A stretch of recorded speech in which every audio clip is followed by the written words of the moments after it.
une part de bonheur dont je connais la cause.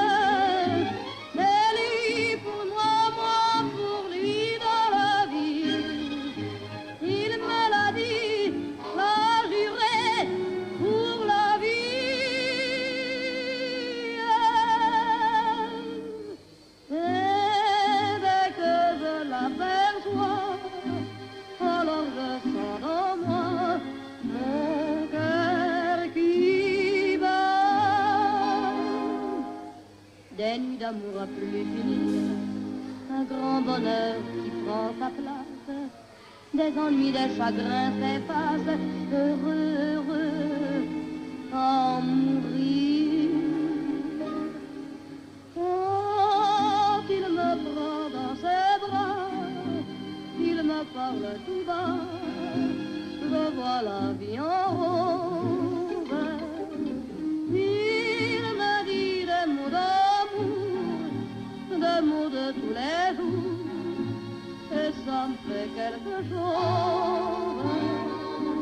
Il est entré dans mon cœur une part de bonheur dont je connais la cause. C'est toi pour moi, moi pour toi dans la vie. Tu me l'as dit, m'as juré pour la vie.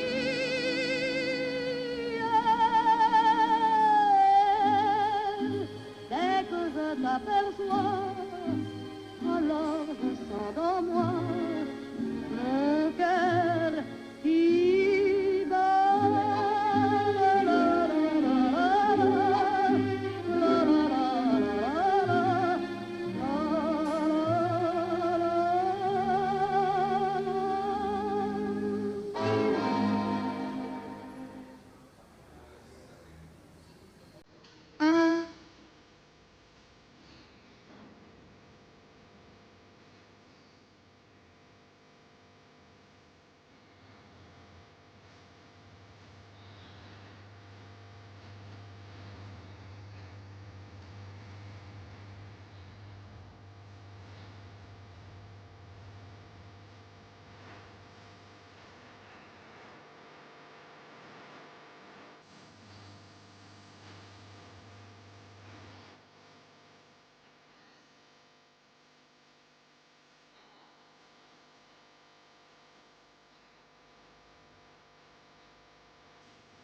nights of quiet stars, quiet chords from my guitar, floating on the silence that surrounds us.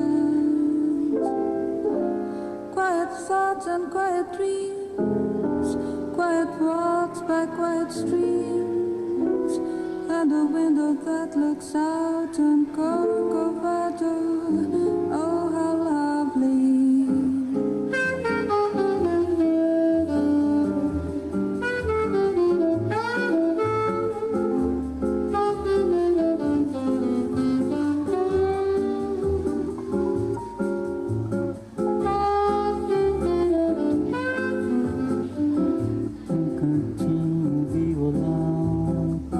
Esse amor, uma canção pra fazer feliz a quem se ama.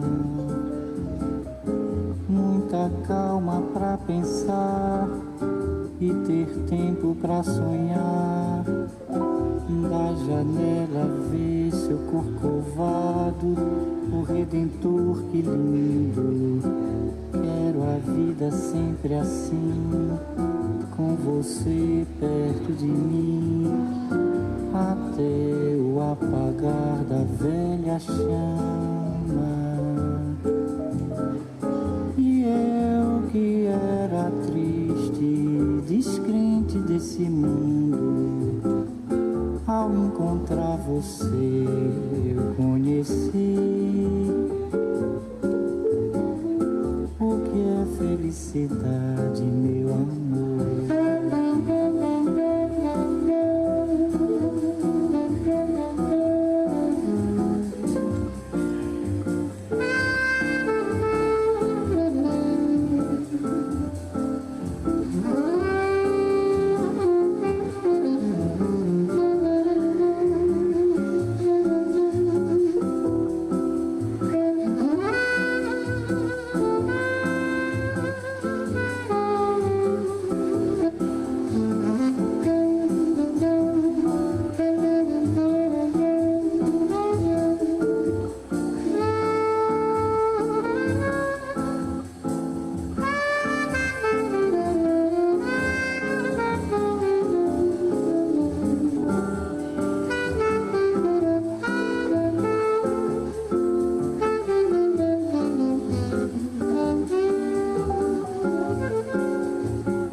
Sempre assim, com você perto de mim, até o apagar da velha chama.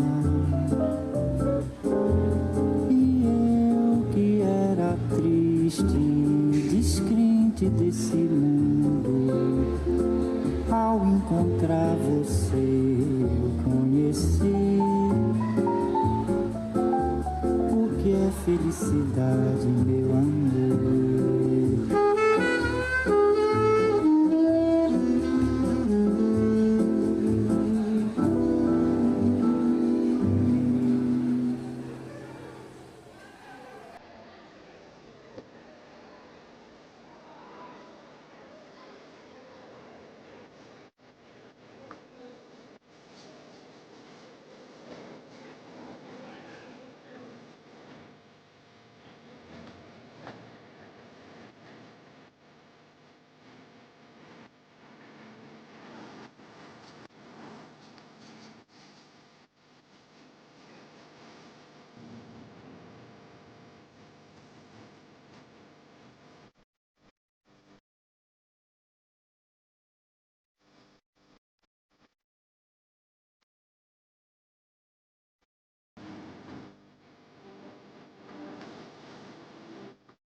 zones, the fuzzy and the fierce.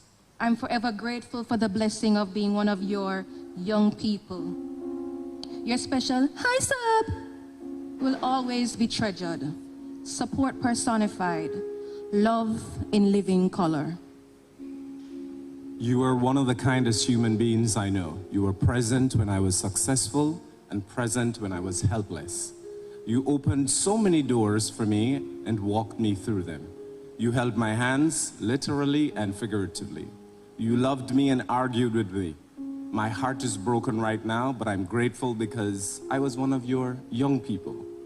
You'll be missed, but never forgotten, Sones. So whether you are with us in person or online this morning, welcome to the celebration of a life well lived. A life that has left powerful imprints across the globe in many hearts and institutions. A life in many acts.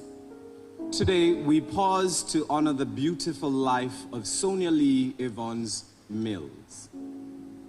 All of us gathered today have in some way been passengers on various parts of Sonia's journey.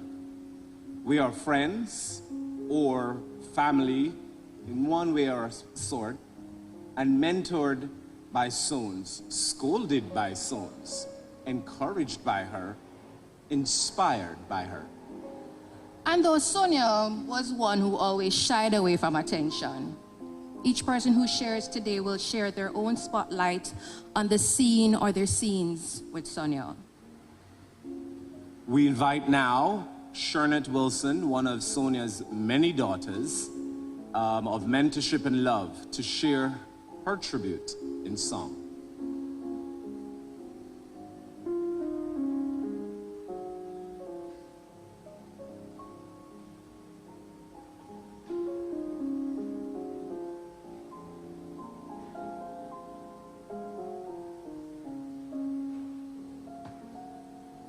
Hello, everybody.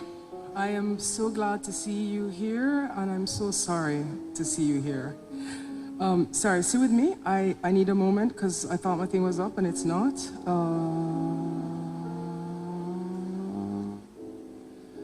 Before I start, I want to say thank you for coming to all of those online and all of you here. Despite the reason we're here, I'm glad that we're together to share stories about Mom.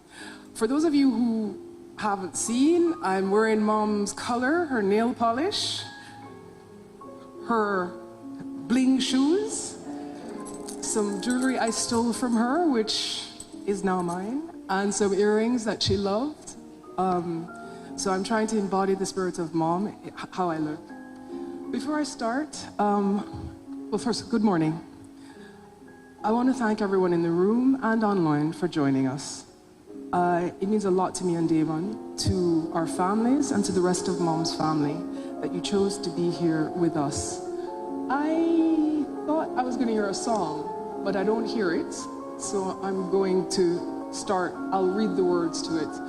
I chose, I don't hear it. It might be playing, but I don't hear it. The song I chose was Carole King's Tapestry. I'm going to read you the first verse, and maybe you'll understand why I chose it. Before I do that, though, before I start, I want to thank those who helped care for Mom these past several challenging years. Her nurses and her doctors, Dr. Gomes, Dr. Gale, Dr. Cook, Dr. Jefferson, Dr. Huck, Vicky Meeks and the Alchemist Pharmacy team, Aunt G and Tino for their loving care,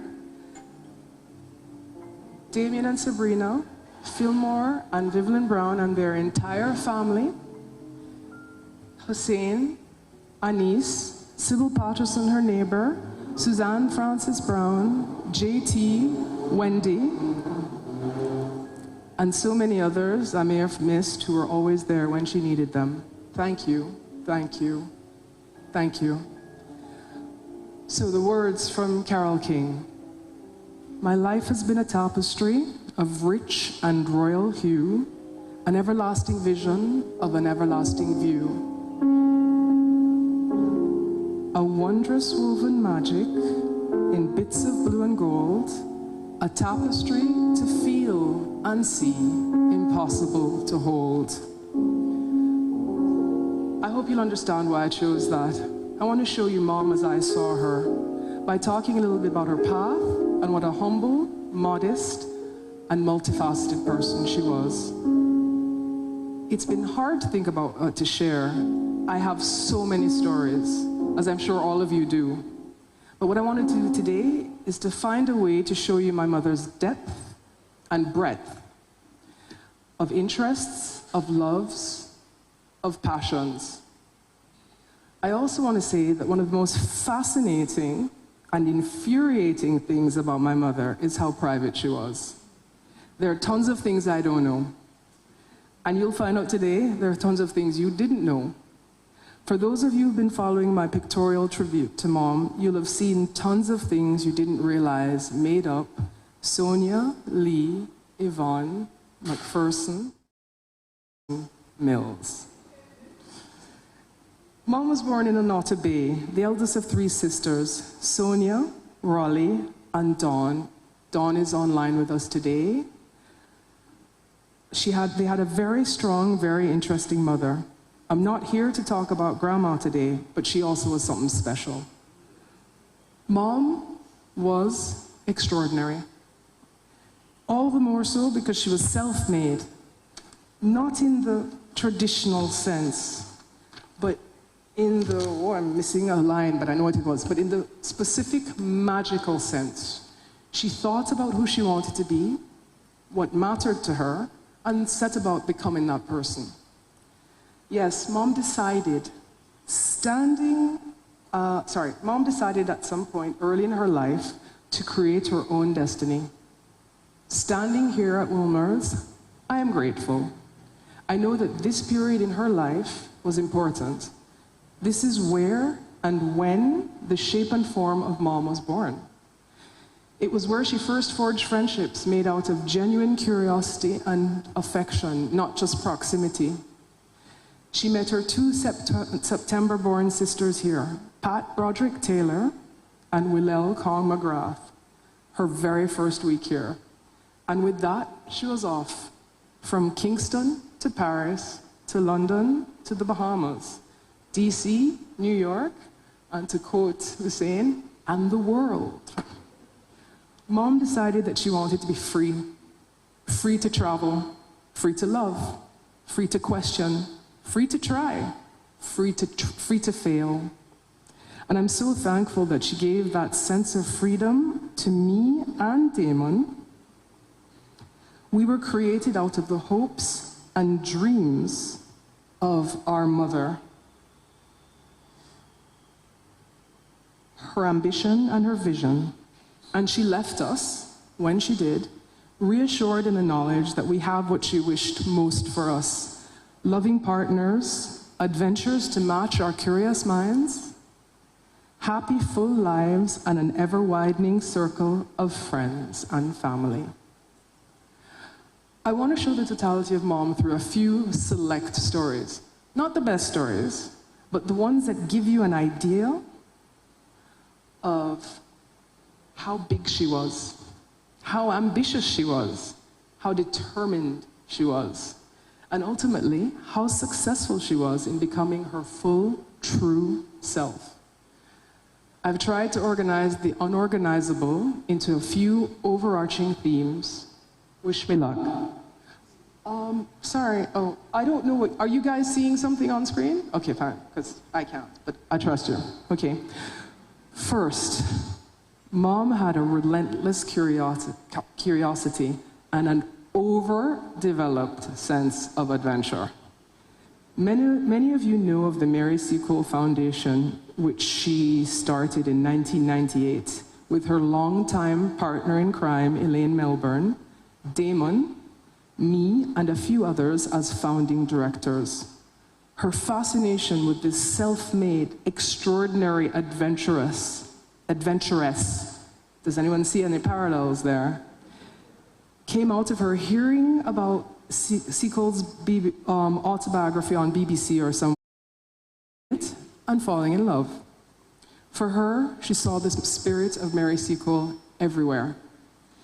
In her maternal grandmother, Ella Fleming, a Scots Hall maroon and entrepreneur, in her mother, Lucy Lowe, in her mentors, Dame Nita Barrow, Xenia Ellington, and Vida Menzies, in the Higglers, the nurses, the caregivers, the market women, the businesswomen, the politicians throughout the Caribbean who create opportunities out of thin air, who care for others, and who possess limitless confidence, compassion, and courage.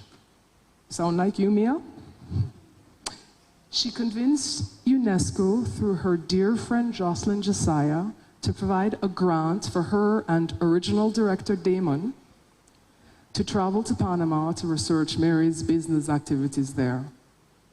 After that, she made it her mission to share Mary's story with the widest possible audience. The Marescaux Foundation was then born. I don't know exactly the genesis of the short film that Mom made about Mary, which shows regularly, I think, during Heritage Week. Sabrina, our friend, could tell you more about that, but not today and not while she's emceeing. But I do hope that Marescaux Foundation will continue to inspire and inform future generations of Caribbean entrepreneurs and nurses.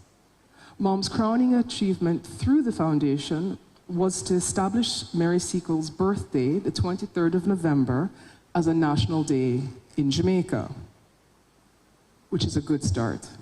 A happy coincidence, that is also the birthday of her beloved grandson, Oscar. When Oscar's parents, Damon and Xiao Fong, got married in Malaysia, Mom decided that this would be a perfect time to first go and visit Vietnam, a place she had wanted to see since her university days in Paris. Why? Because no one believed that she was Jamaican.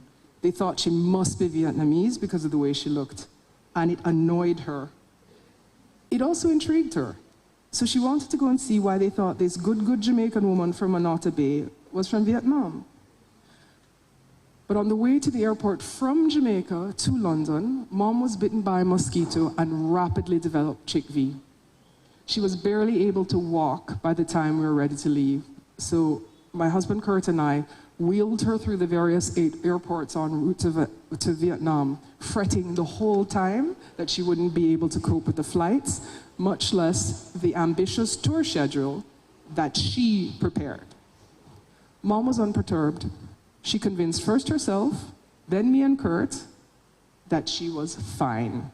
So we went, and we had a blast. And the wedding of her one son to her one daughter-in-law was a joyous finale for that trip. Mom adored the water, but she wasn't taught to swim as a child. She decided to learn at quite a late stage. Thanks, Maureen, for teaching her. And then she asked me to teach her to snorkel. And then we went around the island, snorkeling all the underwater places she'd dreamed about exploring. And then, once she could swim and snorkel, she went sailing around the Grenadines with her dear friend Rosemary Parkinson.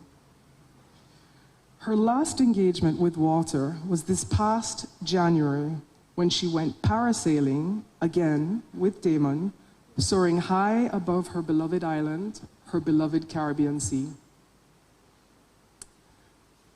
Mom was allergic to wagons. She loved the term wagonist. She found both the word and the concept alien. Why on earth would you want to be like anyone else? And Mom really wasn't. A story from my adolescence. We were shopping in Manor Park one Saturday morning, and we ran into an old-time classmate there with her daughter. This is the one story where Wolmer's doesn't come out so well, I'm sorry. Mom looked like she had a rash. She was so eager to get away from this woman, but she couldn't. The lady was asking her if I also had a curfew. Mom said, a bit defensively, of course, 3 a.m.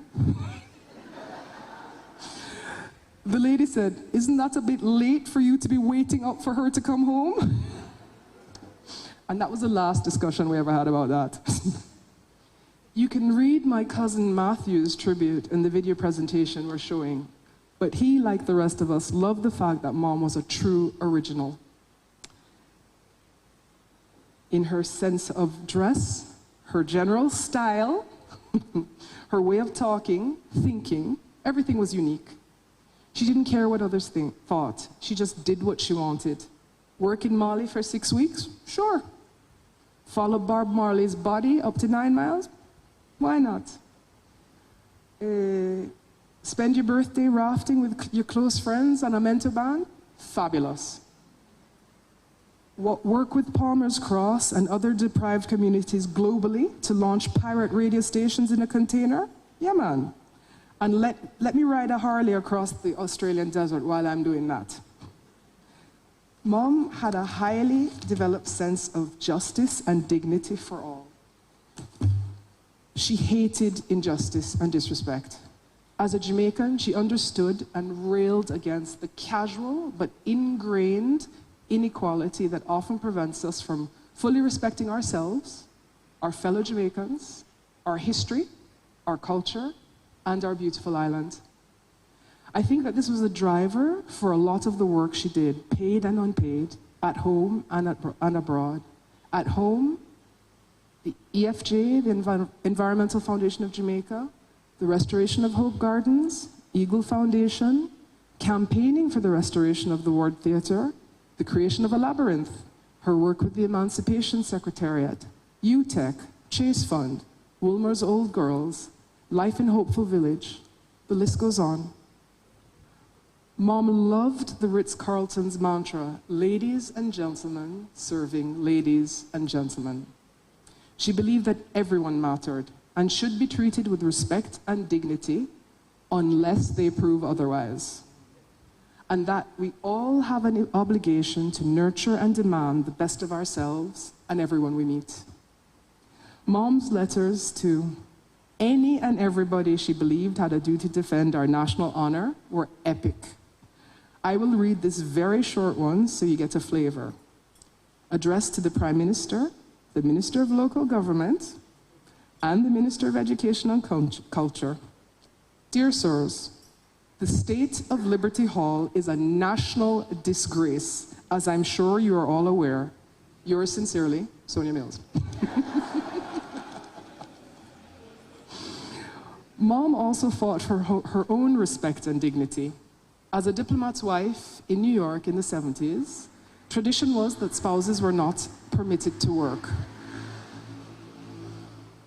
Mom, as a journalist, disagreed and fought long and hard with the UN until they finally allowed her to work for them.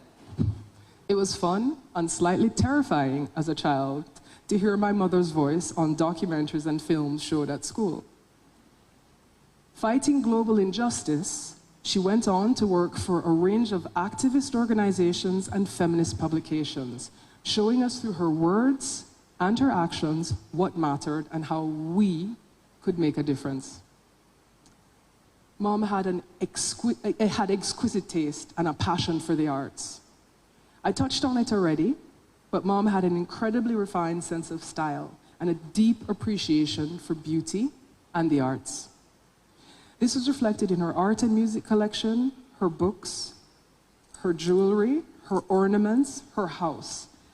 I didn't know until I went to other people's houses that art objects weren't supposed to wear jewelry. She used to explore thrift shops and auction houses in New York with her beloved friend Cliff Lashley, embellishing our apartment with art objects old and new, European, Asian, African, and Jamaican. When we got home to Jamaica, she went even further and introduced us to the artists she loved too. Her dear friend Albert Huey, Master Potter Cecil Baugh, Ma Lou, Ross Dizzy, Brother Brown, to name a few who are no longer with us, and others who are still creating beautiful works, some of whom are here with us today. I don't have space to tell you about the artists and intellectuals we would meet in our house over the years. Don Shirley, Roberta Flack, Wilfred Carty, Rosa Guy, Trevor Rohn, Buddy Puyat, Barrington Watson, Colin Garland, Edna Manley, Leonie Forbes, Anthony Winkler, Mervyn Morris, Yvonne Brewster, Ebo Cooper, Lenny Littlewhite, Mad Ian Moo Young, to pick a random few. For me and Damon, leaving our bedroom some mornings could be an act of discovery and a voyage into other worlds. I think like finds like, yes? Mom shared her eclectic sense of style with my second mother, the irreplaceable, irrepressible Norma Shirley. These two could set a table, boy. It made whatever meal they scrounged up magical, even if it was just a patty they picked up after coming back from some escapade. Mom also had a profound and fierce loyalty and love of her friends and family. That's all of you here and on the live stream, all the adventures you shared with her, all the stories you can tell, and some of the ones you can't. You know she loved you, even as she berated you for not living up to her standards for you. Someone who shall be nameless, and I think was here, told me a story of Mom giving her an opportunity to stretch herself, which sadly she couldn't take up. But she was so proud that Mom thought she could do it and told me that Mom was so gentle with her. Gentle. Sonia Mills. Our sons. I don't know that woman, but God bless her. I think I can safely say that Mom made us all want to do better. She expected it from us. And because she did, all of a sudden, we could. She called me her one daughter and Damon her one son, but we were merely her only blood children. I look out into the audience now and I see my many brothers, my many sisters, her many nieces and nephews and nieces, and her one niece Saskia, who is watching online. This family that Mom had chosen, who, like me and Damon, worked hard every day to make her proud of who she knew we could become. Looking at you, Damien. Don't feel like you have it easy now because she's not here. She's still here, trust me. And Rockstar, I'm thinking about you when I say that. Finally, my mother was irreverent, so very irreverent. Her neurologist, Dr. Francine Gale, called her a wild Mustang who refused to give in to the authority of a mere doctor. Dr. Gale got so exasperated with her that she fired Mom as a patient. Mom replied, I'm not done with you yet, sorry. The final story I want to share with you. Damon and I can't remember exactly when it was. We think it was 1999. Dad and Mom were invited to go on a cruise around the Black Sea and to stop on the island of Patmos, where John had his visions that became the book of Revelations. They were the guests of Bartholomew I of Constantinople, the spiritual leader of the Orthodox Church. One morning, she went down to the ship's dining room alone for breakfast, and His Holiness Bartholomew saw her and asked if he could sit with her. She said yes, a bit put off by the minders and the bodyguards who were looming over them. He asked if she had children, and she said yes, a daughter, Misha, and a son, Damon. He said, I bless them and I wish them every holiness. Mom thanked him and replied, I bless you too. On her behalf, I bless you all.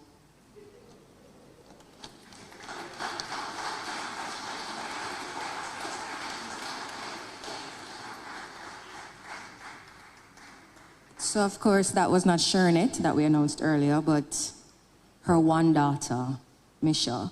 Shernit is actually now here, and so we invite her to share her tribute in song.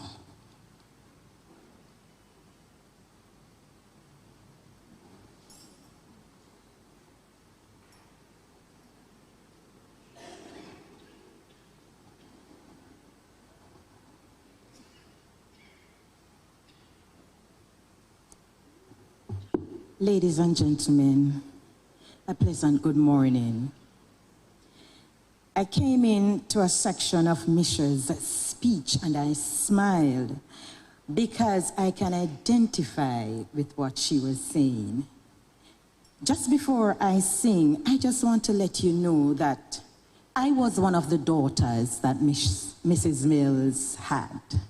So she gave birth to Misha, but she adopted so many of us. And I was one of those daughters. I came up from a humble beginning in Kingston 11. So when I encountered Mrs. Mills, and it was an encounter, when I encountered Mrs. Mills, it was a whole different platform than what of the persons that I was used to. Through her, I knew that people of certain echelon of society were human. Sorry. You understand what I mean? And so, because I was oftentimes, when I met Mrs. Mills, I was such this little timid little girl almost out of high school, and I was such a scaredy cat. And she let me realize that they were human. You understand? And she taught me that everyone had rights, just like what Misha said. The environment I grew up in, it was normal for you to kind of shed your rights over to others. But through her, I learned that no matter where you're from and who you are, you have rights. She taught me how to advocate. She was such an advocate, a mother, a mentor, and the list goes on. And it's because of her influence, I think, I have gone into the area of social work. Kudos to Mrs. Mills, my mother, my confidant, my advocate, my friend. There's not a friend like the lowly Jesus. No, not one. No one. None else could heal all our souls' diseases. No, not one. No one. Jesus knows all about our struggles. He will guide till the day is done. There's not a friend like the lowly Jesus. No, not one. No one. No friend like him is so high and holy.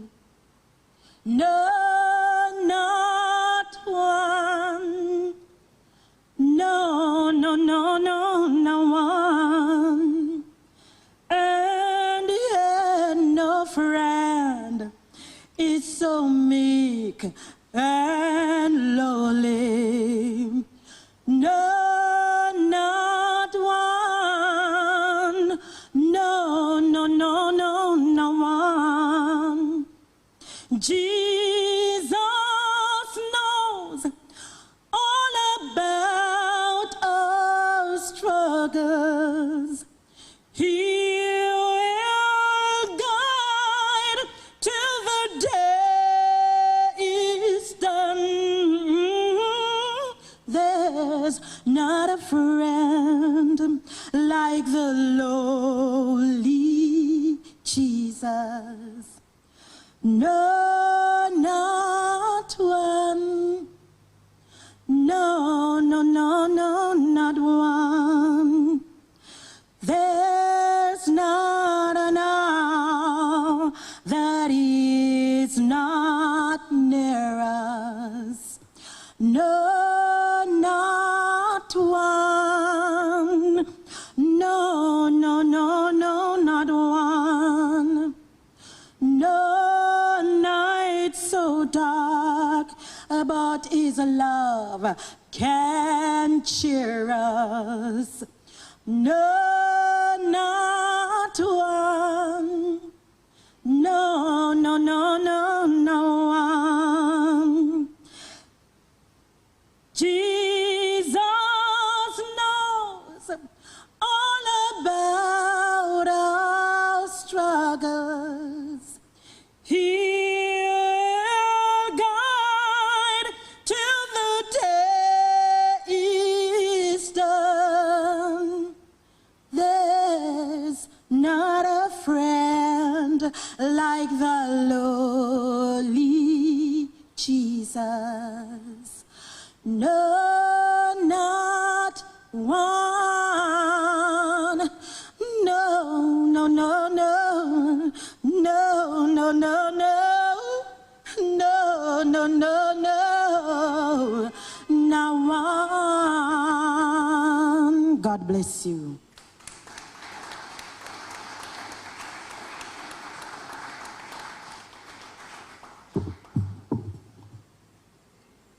Not many of us here had the privilege of knowing Sones as a young girl. However, this longtime friend will give you a glimpse of the journey from crowns of black hair to salt and pepper grain strands. Mr. Hugh Small, please join us.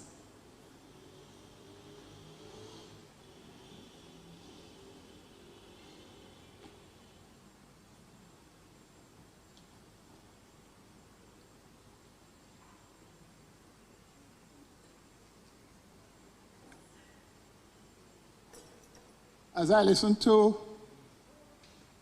Misha, the thought crossed my mind that Sonia's delicate choice of words and her ability to communicate them, communicate her thoughts across to others, is very much alive. And so much of what I want to say doesn't need to be said. Just remember how Misha expressed herself. In the decades after I met Sonia McPherson, she often used the phrase, "History teaches us." She used those words, or words like those, to express her belief that humankind over the years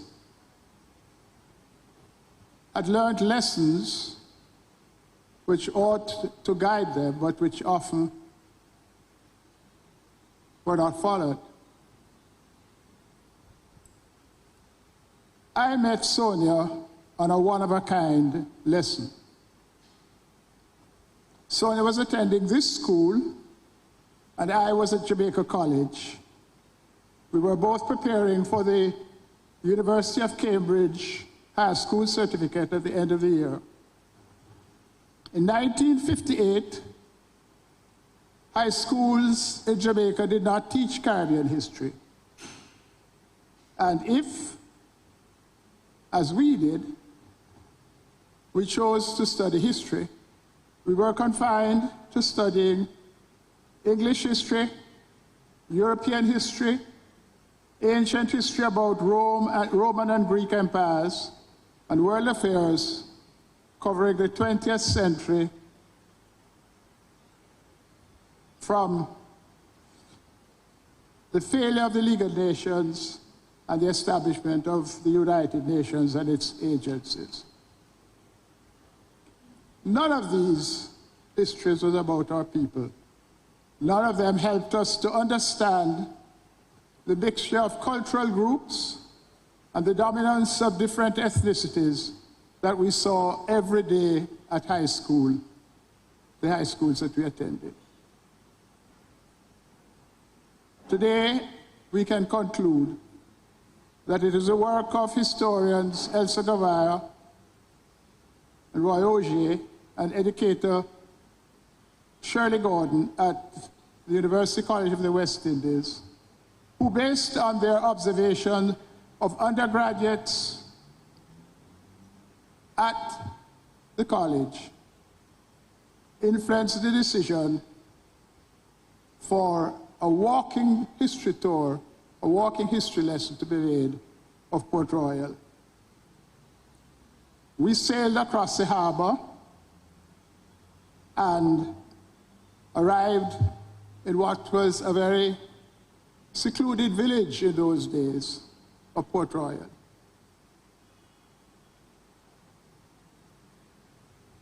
Unfortunately, not even the guide who had been instructed to teach us about Port Royal had warned the people of Port Royal that we were coming. And the people of Port Royal were absolutely stunned to see all of these teenagers invading their community, not dressed in ordinary school uniforms, but dressed as if we had been preparing to go to church. The guide walked ahead, reciting tales of English pirates based in Port Royal, who plundered the ships and ports in the Caribbean Sea and along Central America, giving Port Royal the reputation of being the richest and wickedest place in the world. He led us into the Giddy House and told us that the wealth and plunder of Port Royal ended when the earthquake of 1692 swallowed up 2/3 of the town. He showed us the Giddy House, he showed us St. Peter's Anglican Church, the brick walls of the fort, and the rusty cannons that protected the pirates.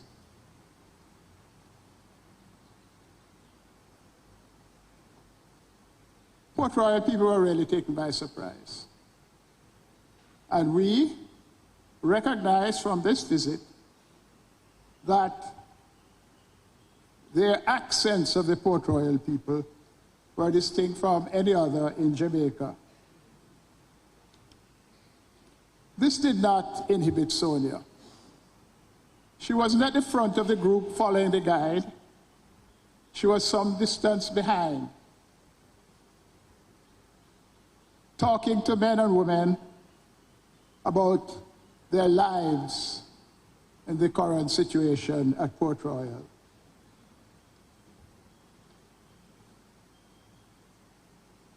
She asked them questions about their lives. And she really wanted to know why they were so cut off from the rest of Jamaica. She took an interest in the buildings. And perhaps Port Royal reminded her of Anata Bay, the town which Misha told you was the town of her birth and where she grew up. I never saw Sonia again until I was a student in London. On the morning of the 20th of September 1961, West Indian people in London awoke to the news that Jamaica had voted in a referendum to leave the Federation of the West Indies. West Indian people were in deep, deep shock. Because at that time, naked racism against our people was on the rise. We stood out among all migrant communities because we worked in the transportation system, the underground and overhead trains, and on the buses. And we were more visible than any other migrant group in Britain. And we could be easily identified because anyone whose voice was pitched at a musical cadence above the accents of London and was dark-skinned was assumed to be a Jamaican.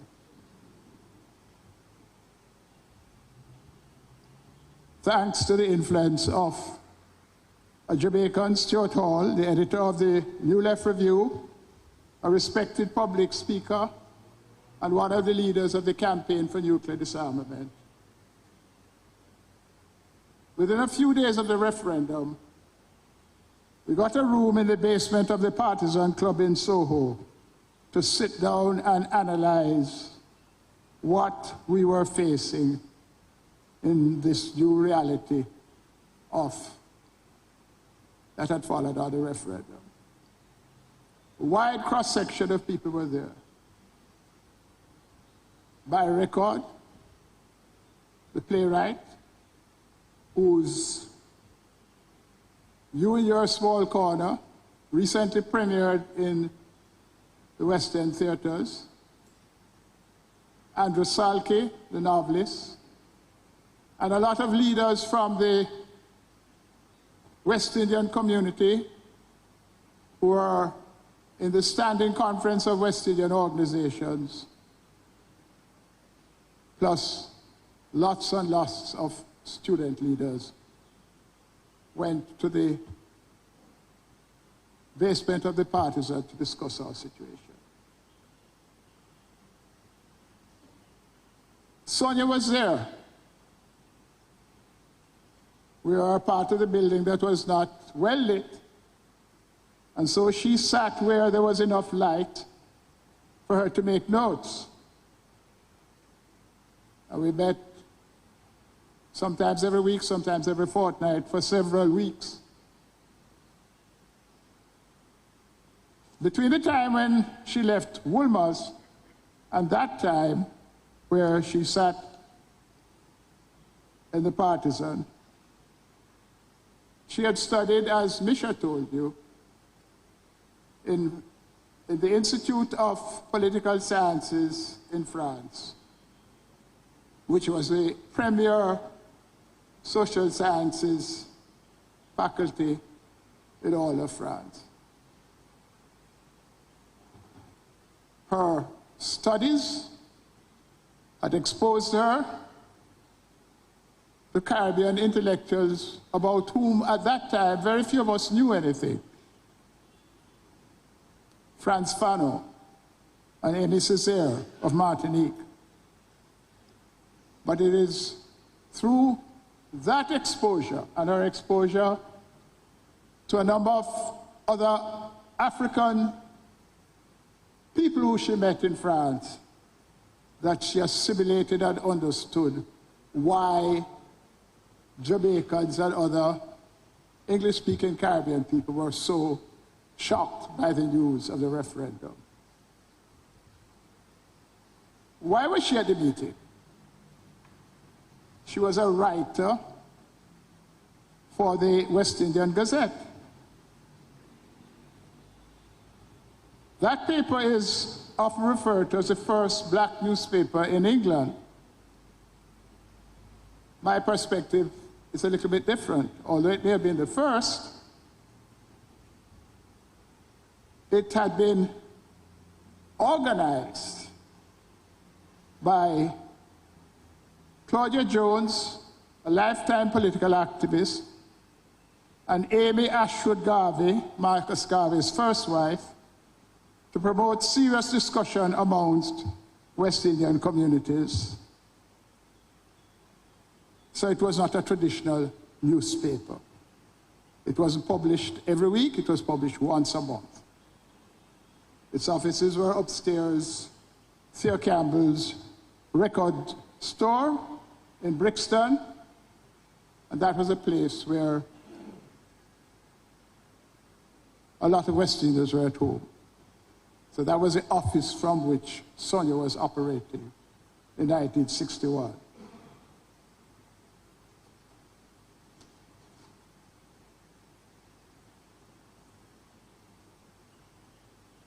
So there was Sonia in 1961, just past her 22nd birthday,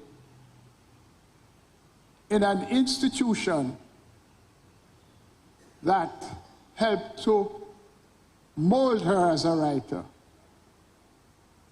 In April of that same year, the Gazette published an article by Jan Carew, the famous author of Not Yet Independent Ghana, that asks the question, what is a West Indian?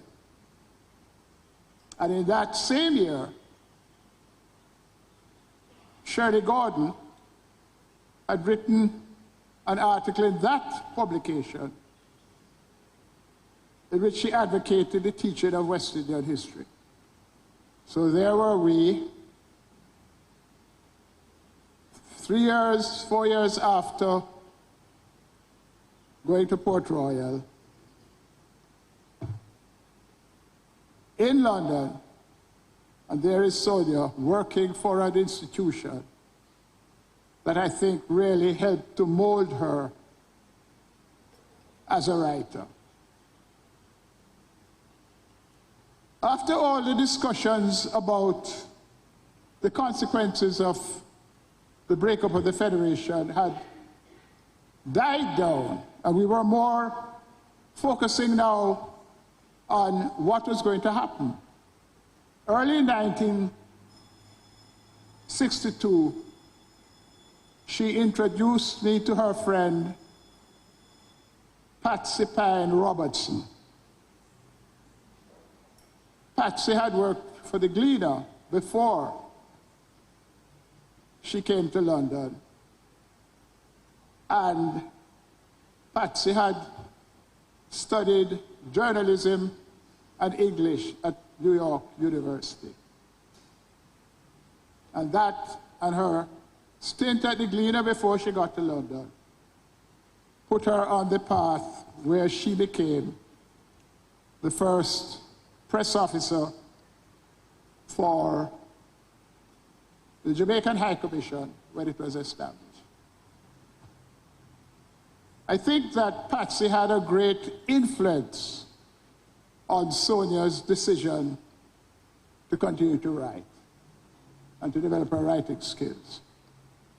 And they remained lifelong friends until Patsy's passing a few years ago.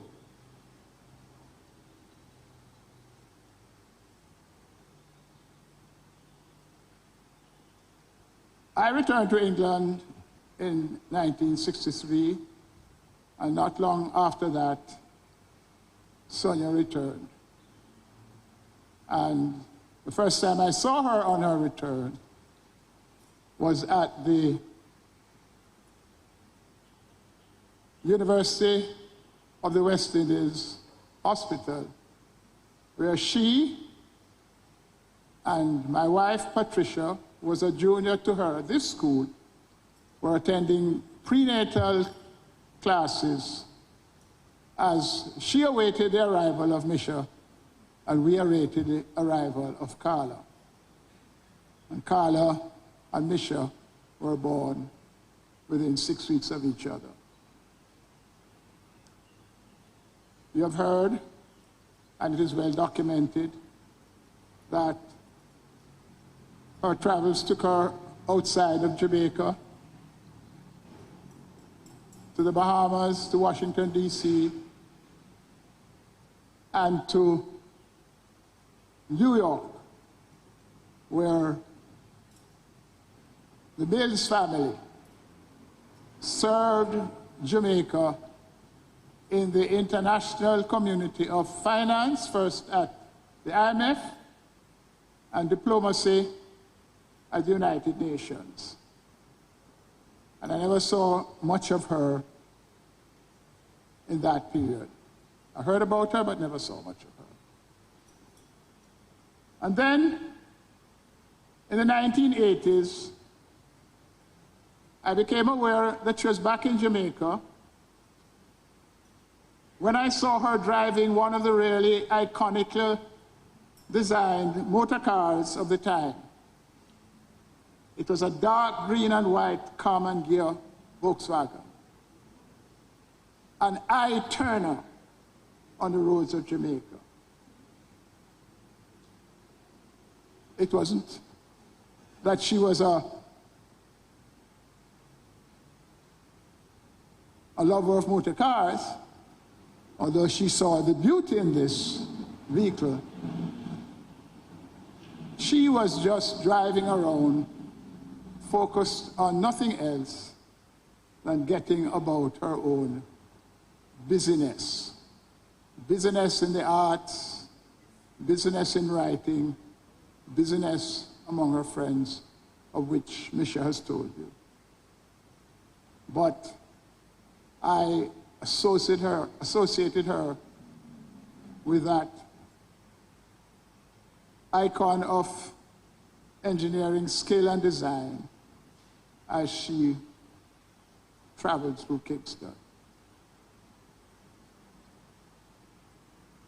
Misha has told you, and I don't want to repeat anything of that period, of her close relationship and friendship with Norma Shirley.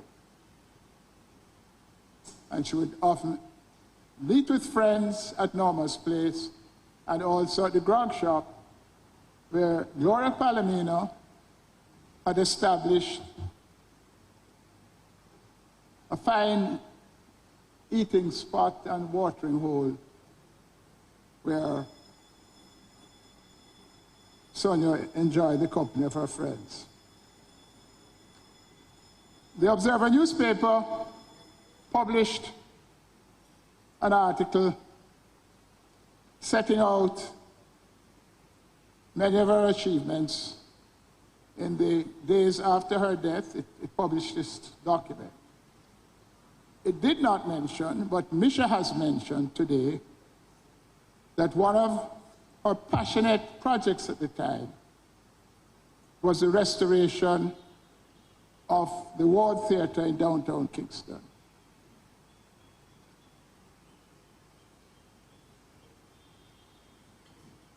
Misha spoke of many of the artists with whom she had close relationships and friendships. I really knew most of all about her friendship with Albert Huey. She visited him often at his studio at Constant Spring Road to chat with him. Chat, not gossip.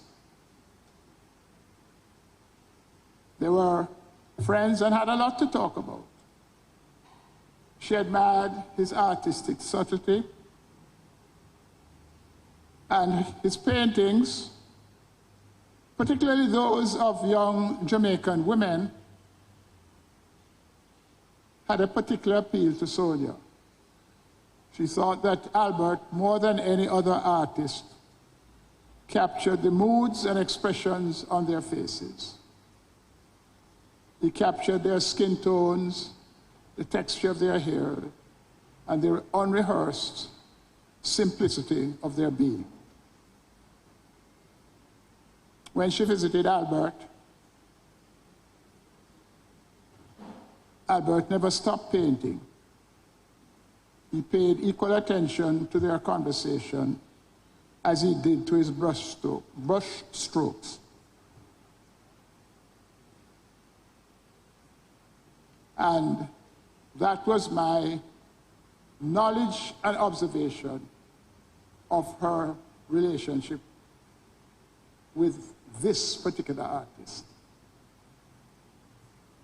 In the years of recent times, we know that she had health challenges. Misha has spoken about them. And so, in a relationship in which we speak to each other quite often, I realized that if she did not call, it did not indicate that she wanted to be left alone. So, although our telephone conversations were less frequent, I made a point of calling her and visiting at times that were convenient to her. I remember that, I think it was a month before she passed, There was a wonderful gathering at her house. I think it was the day before Misha left to go back to London. And she was at home with all of her Jamaican friends, being very much aware that the state of her health was such that, like all of us must know, tomorrow is not promised to anyone. But she was brave about it, and she still kept up her interest in contemporary affairs. None more so than the anguish that she felt about how Haiti had descended into the disorder and cruelty in which it is now embroiled. This morning when I read the editorial of the Gleaner, which is about Haiti and the contradiction of Jamaica's position on Haiti, I felt that it could have been written by Sonia. If you want to know what she felt about it, read the Gleaner editorial today. She was very anguished about it because she knew that the connection between Jamaica and Haiti had been centuries old. She knew and spoke about the Haitian Revolution and the extent to which a Jamaican, Dottie Bookman, had played a leading role in influencing and ensuring the success of the Haitian Revolution. So I said to myself as I was driving here, it is prophetic that in what is written in the Gleaner today, Sonia is talking to us.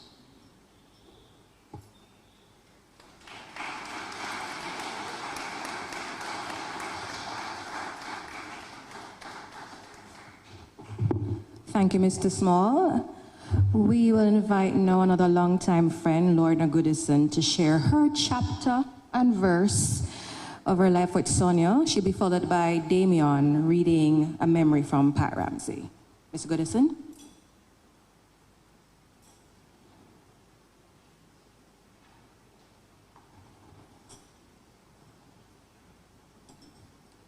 I shall light a candle of understanding in thine heart, which shall not be put out.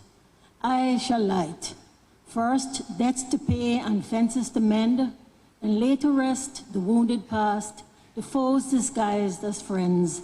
I shall light a candle of understanding in thine heart.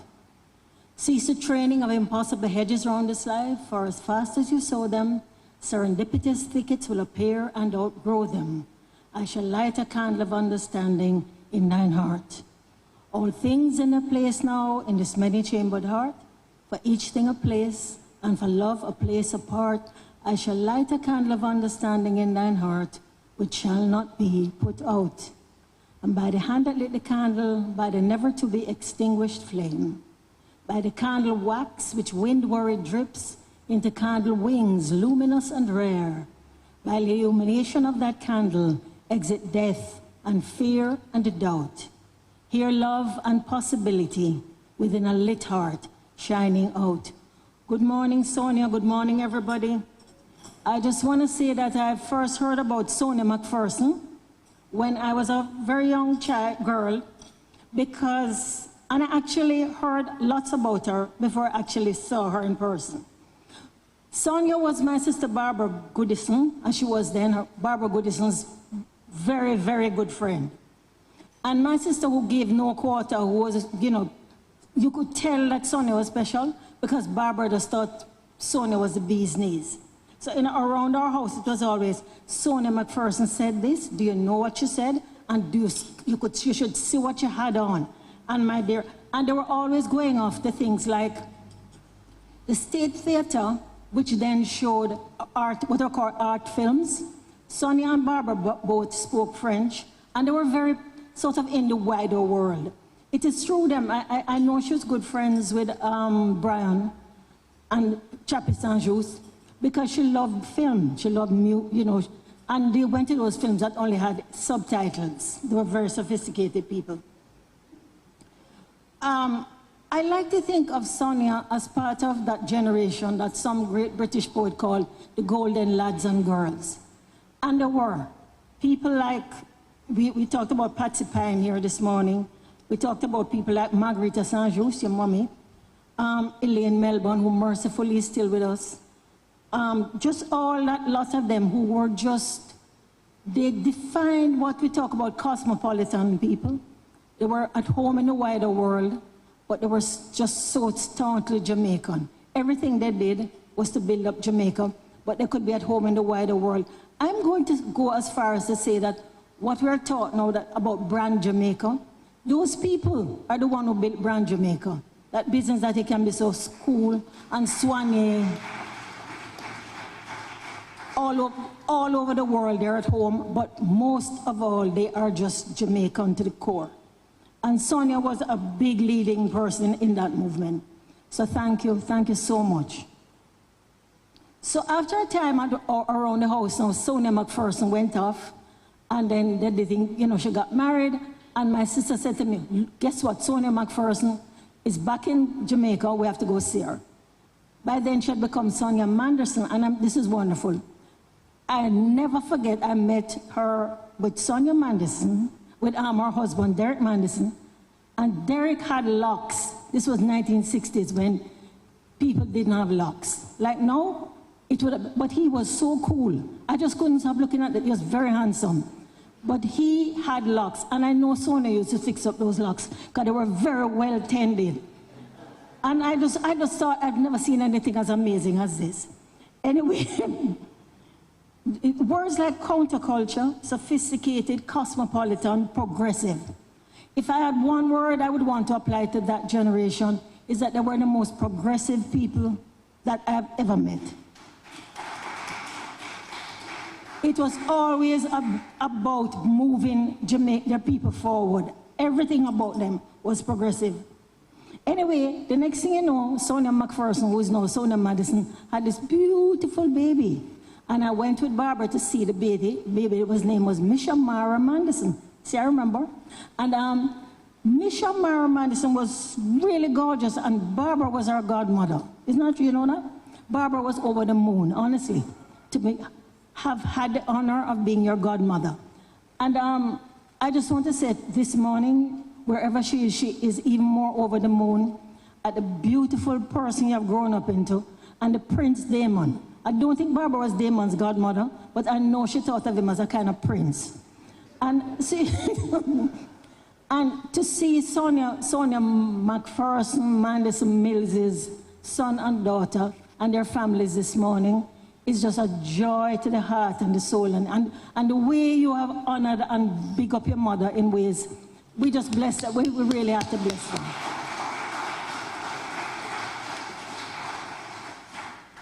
Anyway, I won't go through all of that because we all know stories. Her story, as I said, many chapters, many acts. First, second, third, fourth act, she had many acts. All of them were informed by her blazing intelligence. She was one of the most intelligent people anybody ever sat down with. Her wit, her charm. She was funny as anything. She was charming, and she was deadly. I mean, true, she wouldn't tell you something and you just go and hide. Seriously. I remember she saw me in the street one day and I'd lost some weight. She said, "Oh, what are you? Why you staying so?" And I said, "Oh, I have to go home now." But nobody doubted that in her heart, she had the most beautiful heart. Her heart was devoted to the upliftment of our fellow human beings. I'm going to say something which you wouldn't like, because Sonia was not for organized religion.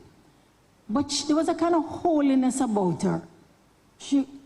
In that, she was never inclined to push herself to the front of the line, ever. You know, Jamaica, we know the people that we're talking about who must always be in the front and we must always see them. That was not her. She never sought the limelight, but she seemed to know exactly where she should stand. She supported and held up and encouraged countless people. And she made excellence her banner. And she held that banner high, and she never let it fall. If you worked with her, you know that she was demanding excellence of you and of herself.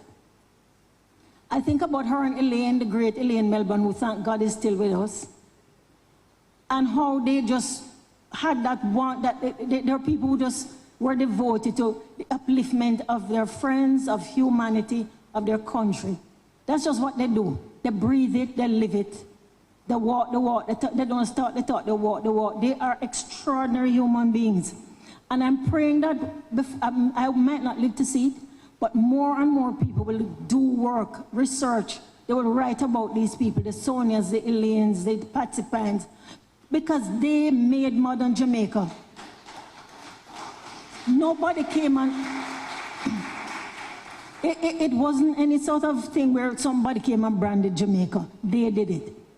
So this morning, I just want to say to Sonia, Sons, rest in peace. My Ted sends his love. And I just wanted to finish by saying, in the blue of peace, be the azure of calm. Beat soft now, bright hearts, beat soft and sound calm. By the cobalt of love deep and the indigo of perception, by waters of sky blue and needs incantation, be measured, blue meadow, in verdant balance of green. Hearts be rough calm now, light you have seen.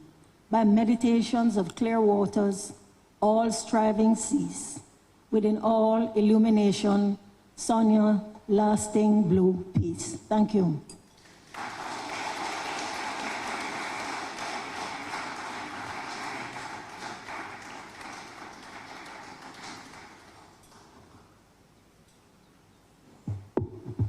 I will now read Pat Ramsey's Memory of Sonia. My dear friend Sonia, I miss you so much. We've had an interesting and varied journey. So many years of loving and challenging friendship. You attended my mother's 80th birthday and also my 80th. What does that say? You were my resource person when I lived in New York and worked with Essence magazine, my support, connector, communicator, when I decided to live in Paris, arranging for your friend Sybil Campbell to house me for a while. My colleague and initiator to the University of Technology, supporting me as I became the director of the newly established Center of the Arts of the University of Technology, UTech. Sonia would always tell the truth, not what you expected to hear.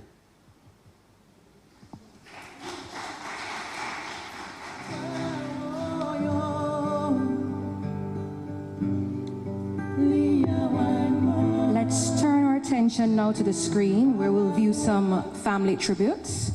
While the videos are playing, we'll be having ushers coming around to take donations on behalf of the Wolmer Trust High School for Girls Scholarship Fund.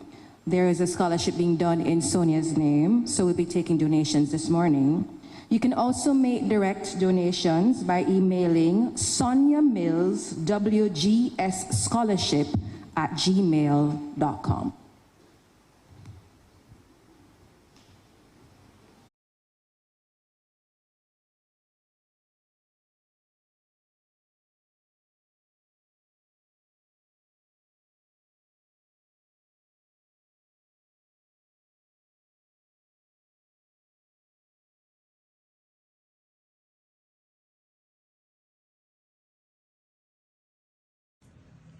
First off, my warmest condolences to Misha and Damon. I know from personal experience it's really difficult, very tough to have lost a parent, and irrespective of their age. Mom had a good life, a long life, a wonderful life. And I know it's still difficult for you to comprehend with it, but in time, you will heal. Sonia was... First off, my warmest condolences to Misha and Damon. I know from personal experience it's really difficult, very tough to have lost a parent, and irrespective of the age, Mom had a good life, a long life, a wonderful life, and I know it's still difficult for you to comprehend with it, but in time you will heal. Sonia was such a beautiful child. I presume that's what propelled her to have another. There come Ralph, and then another, and there was Donnie, Badapus. But they grew closer together, and I remember on the top floor of their residence, whenever there was a masquerade in the community, we would venture to go upstairs and look down at the masquerade, because as children, we were all scared of it. And it brings me great joy to say that I felt very safe being upstairs in that house. Aunt Lou was very protective of her children.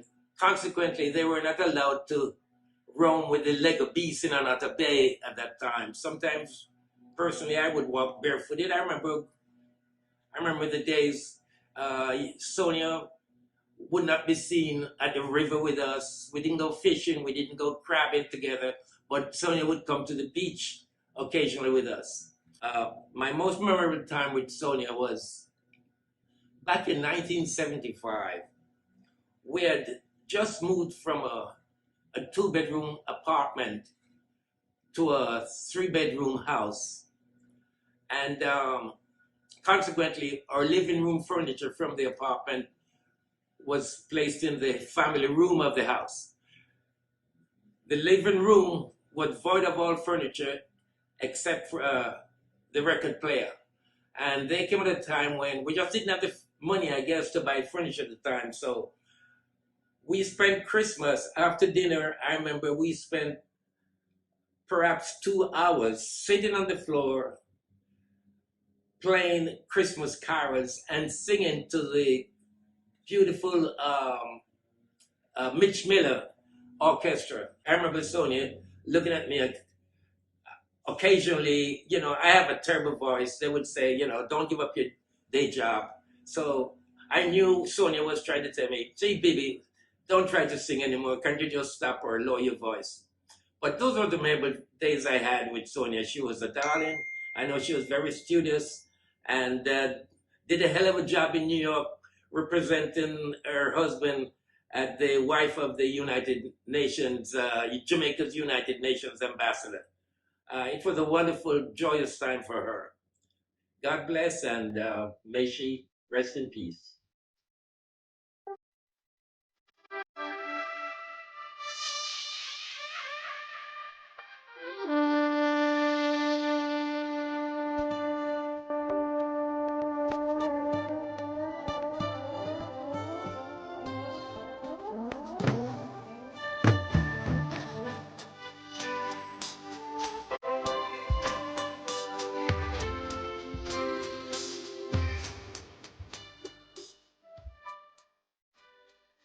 Good morning, everybody. I'm Micaiah. That's my mom, Saskia, and that's my brother, Tristan. We really wish we could be there, and we're there in spirit to celebrate the life of Auntie Sonia. I spoke to you just days before, your birthday full of cheer. You laughed and asked of kids and life, stories you love to hear. You always glowed with pride and joy at every little thing. Your words of praise and gentle strength made every moment sing. You cheered me on through stage and page, through dreams both big and small. You were there when Datty Mac was born. You helped me through it all. You made sure my books found loving hands and proudly shared each tale, calling to boast which little Pickney found joy in each detail. You stood so tall through trials faced, with courage calm and true. And when my heart was breaking, Auntie, I leaned so much on you.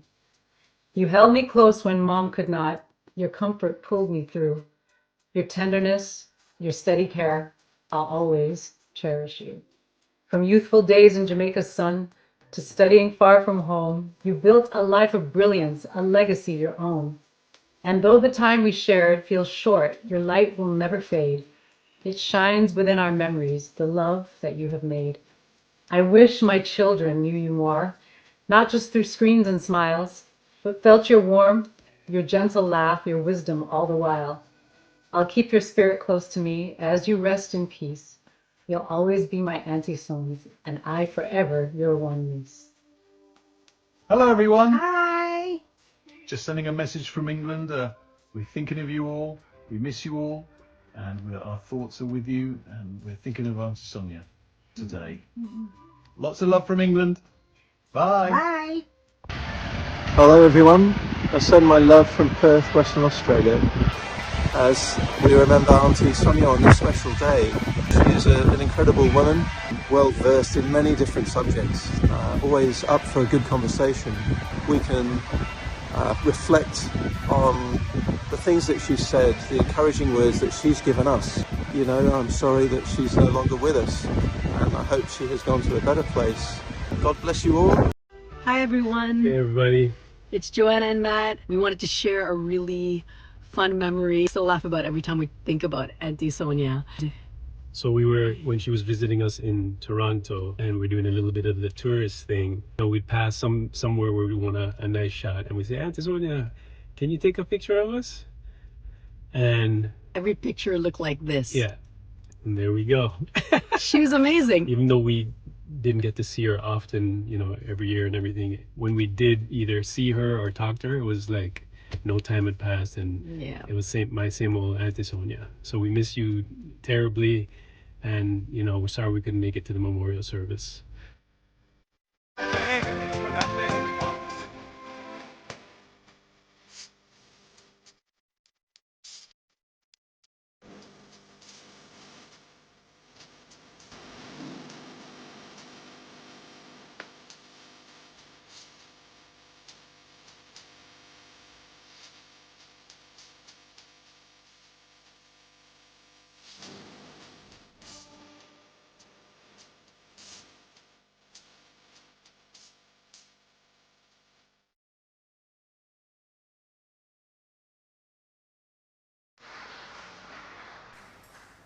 That was a lovely greetings across the world, don't it?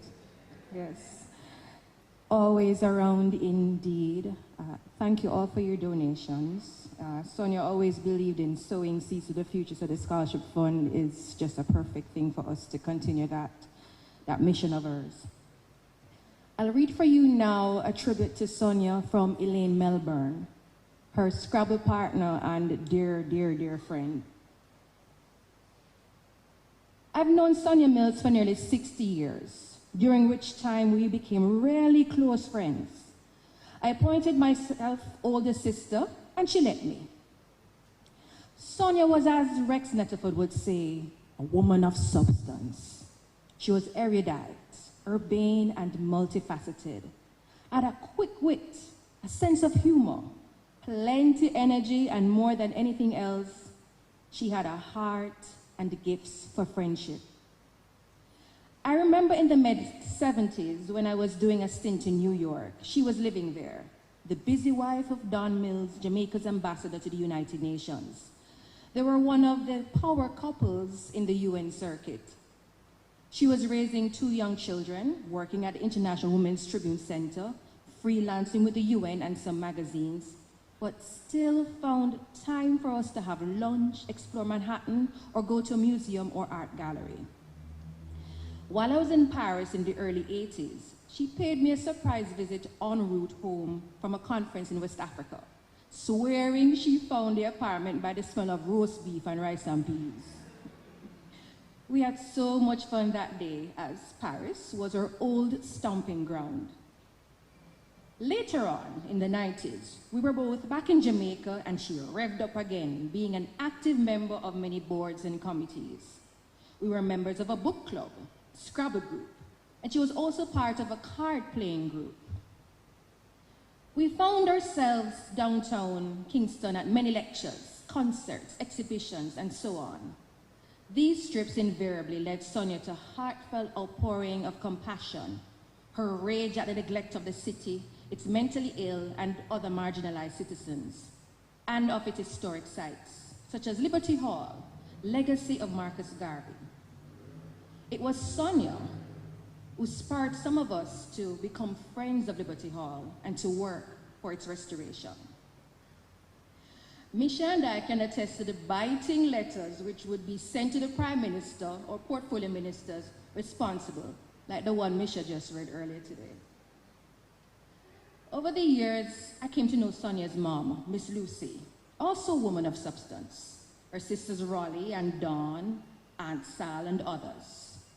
We took to going to Canada yearly, she to visit her family and I mine. On one occasion, Gloria Palomino, Norma Shirley, and I accompanied her to Miss Lucy's 80th birthday celebration. A happy, hilarious, and unforgettable affair. The Toronto trips always included a day with Louise and Eric Coverley, later Louise, who loved Sonia dearly. We also saved a day for the Chapters bookstore where we browsed, bought books, and then had lunch. Sonia had collected books, art, friends, and children. My friend was so proud of her biological children, Misha and Damon. She was happy with who they had become. Highly accomplished citizens of the world, comfortable in their own skins. To add to Sonia's happiness was the fact that they had the perfect partners in Kurt and Fongi, a perfect little family of 6 when Oscar arrived. Her love for Oscar was boundless, the light of her life. To my own delight, she shared his achievements, which were way beyond his years, as well as his adult palate for gourmet food. I aided and abetted her delight, as I myself fell under Oscar's spell. For this, she awarded me the title of surrogate grandmother. Sonia bemoaned the fact that his grandfather did not know him, as she saw a lot of Don in Oscar. I cannot mention all the children she acquired, encouraged, and supported. Some like Mia Mottley, Prime Minister, Caribbean and Global Leader, or Robert McLean, were friends of her children from their student days. Others who fell within her orbit at the workplace, Vivian Brown and, of course, her family, Sharnette Wilson, Anna Perkins, Hussein Stewart, Courtney Kristovich, Brian Sonjus, to name a few, were always in her life. Later, young ones like Sabrina, Damien, and their son Yomi, her second grandson, who she adored. I remember too her late son, Mervyn Jarman, whose Container Project for Community Development won him an award with the Nobel Committee in Sweden. Sonia was very much there with him in Sweden to witness the honor. All these children returned her love in full. She loved it, and it kept her going. Sonia was always intrigued by tales of Mary Seacole's life, her exploits, heroism in the face of danger. Born in the early 19th century to a black mother and a Scottish father, she traveled far and wide to make a living. Her energy and determination led to the establishment of the Mary Seacole Foundation in 1998. Sometime after that, in 2003, Sonia produced a documentary of her life, which is shown annually during Independence and Heritage Week on TVJ. And I, Sabrina, know because someone always spots the skinnier version of me, because that's how I met Sonia. But back to Elaine. This was her first attempt to raise the consciousness of Jamaicans to the story of this extraordinary woman. In 2016, she met members of the UK-based Mary Seacole Trust when she visited the imposing Mary Seacole statue they had managed to commission and erect in front of the St. Thomas Hospital, and she forged a relationship with them. In the midst of my grief and deep sense of loss, I find myself chuckling at some of her quirks. She was given to leaving her handbags anytime and any place. This was common in Jamaica, but not exclusive. Busy terminals in London or the south of France were also part of that story. Strangely enough, she always had the good fortune to recover them. Sonia was consistent in acquiring what we Jamaicans call may-reach cars. I remember a red one, which she spent most of its life in the garage.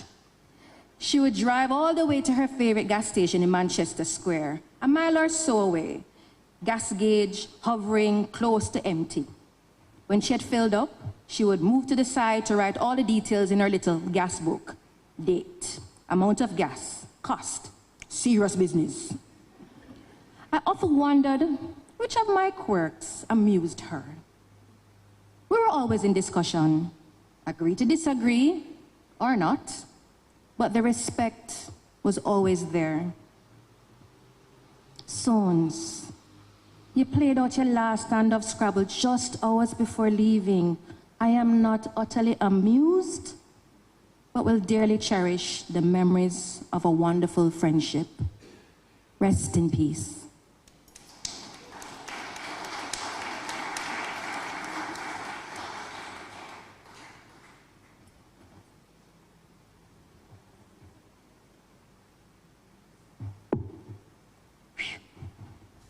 I was caught up in that. I totally forgot I was supposed to come up. Lifelong friends were a constant in Sonia's story. We invite Mr. Arnold Bertram, another longtime friend, to share with us. Scree.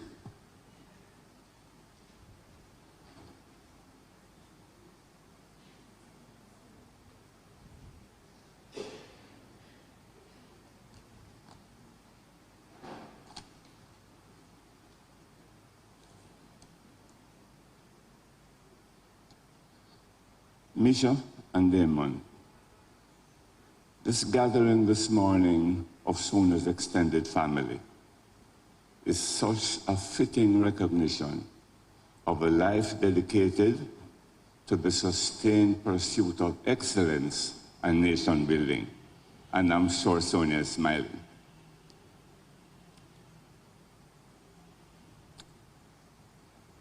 It seems I've been a part of Sonia's extended family for nearly all of my adult life. But my friendship with her was taken to another level.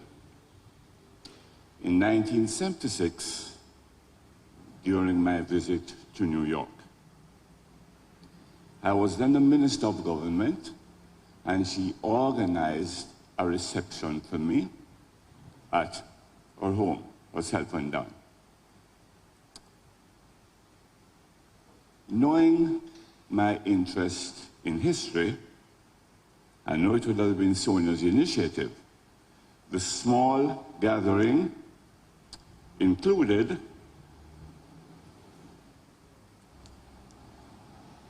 the internationally acclaimed black historian, Professor John Henry Clark of Hunter College. But it was an evening that I will always cherish and remember. Since then, our friendship has been enriched by a sustained dialogue on matters of mutual interest. Sonia called it as she saw it. Misha referred to a reprimand of 3 members of government on the matter of Liberty Hall. P.J. Patterson was the Prime Minister, Burchell Whiteman the Minister of Education, and yours truly the Minister of Local Government. Suffice it to say, she achieved her objective. The refurbishing of Liberty Hall commenced immediately and was completed in a manner that satisfied her expectations of what should be done for Jamaica's first national hero.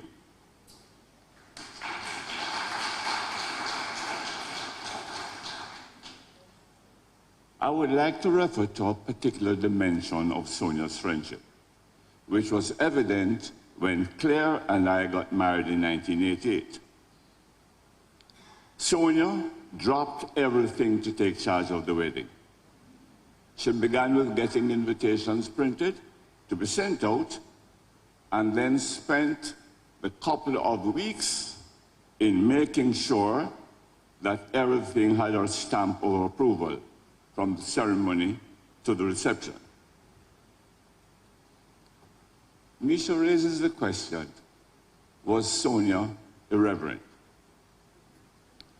I will just give you a brief story to help you to confirm one way or another.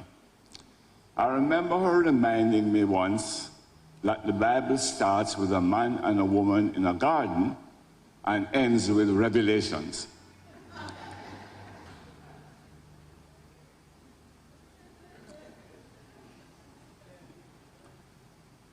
Another dimension of Sonia's multifaceted personality was the breadth of her scholarship. I recently read again the introduction she wrote for Barrington Watson's landmark publication, Shades of Grey. And I urge all of you to read. And what she does in that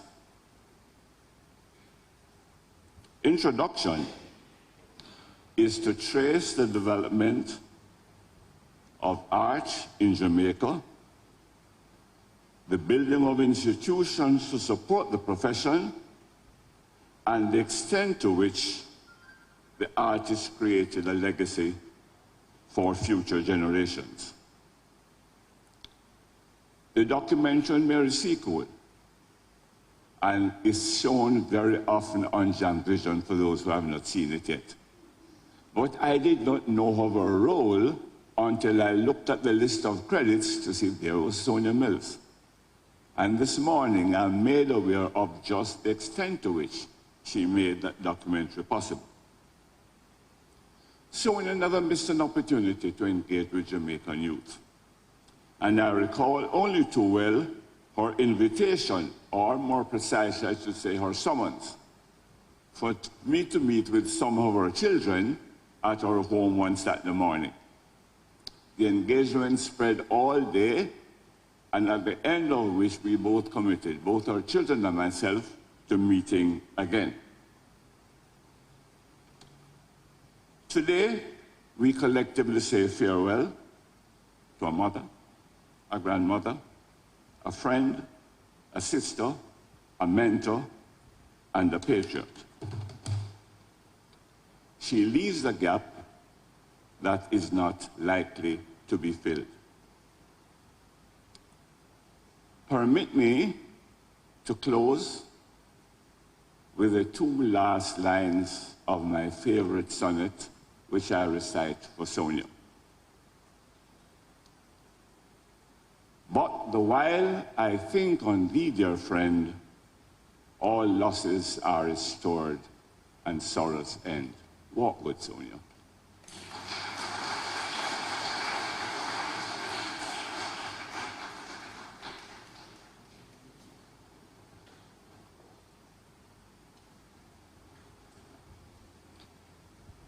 Thank you. With a twinkle in her eye, Sonia told us that this lovely lady is her Bajan daughter. And so now we invite Prime Minister of Barbados, Mia Mottley, to share her story of her Jamaican mother, Sonia Mills. Mia?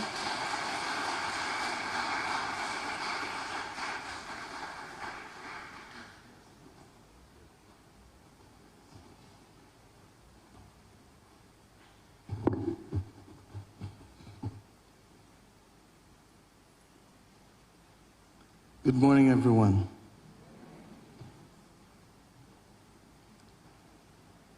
It's not often that I struggle to speak, but today is one of those days because the thoughts, the memories, the emotions are all fighting for space in my head and my lips.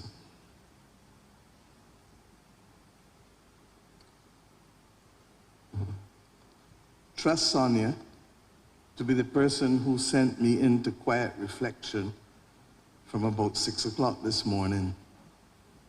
And it reminded me of where I had to go when I was delivering the Mandela lecture in Durban a few years ago, when I was given the honor of being in his room hours before I was able to speak. And the irony was that on that morning, much of what I reflected upon in his life, I also reflected upon in the person and the beliefs that came to find comfort in my soul, nurtured primarily by a few people who have been major, major influences.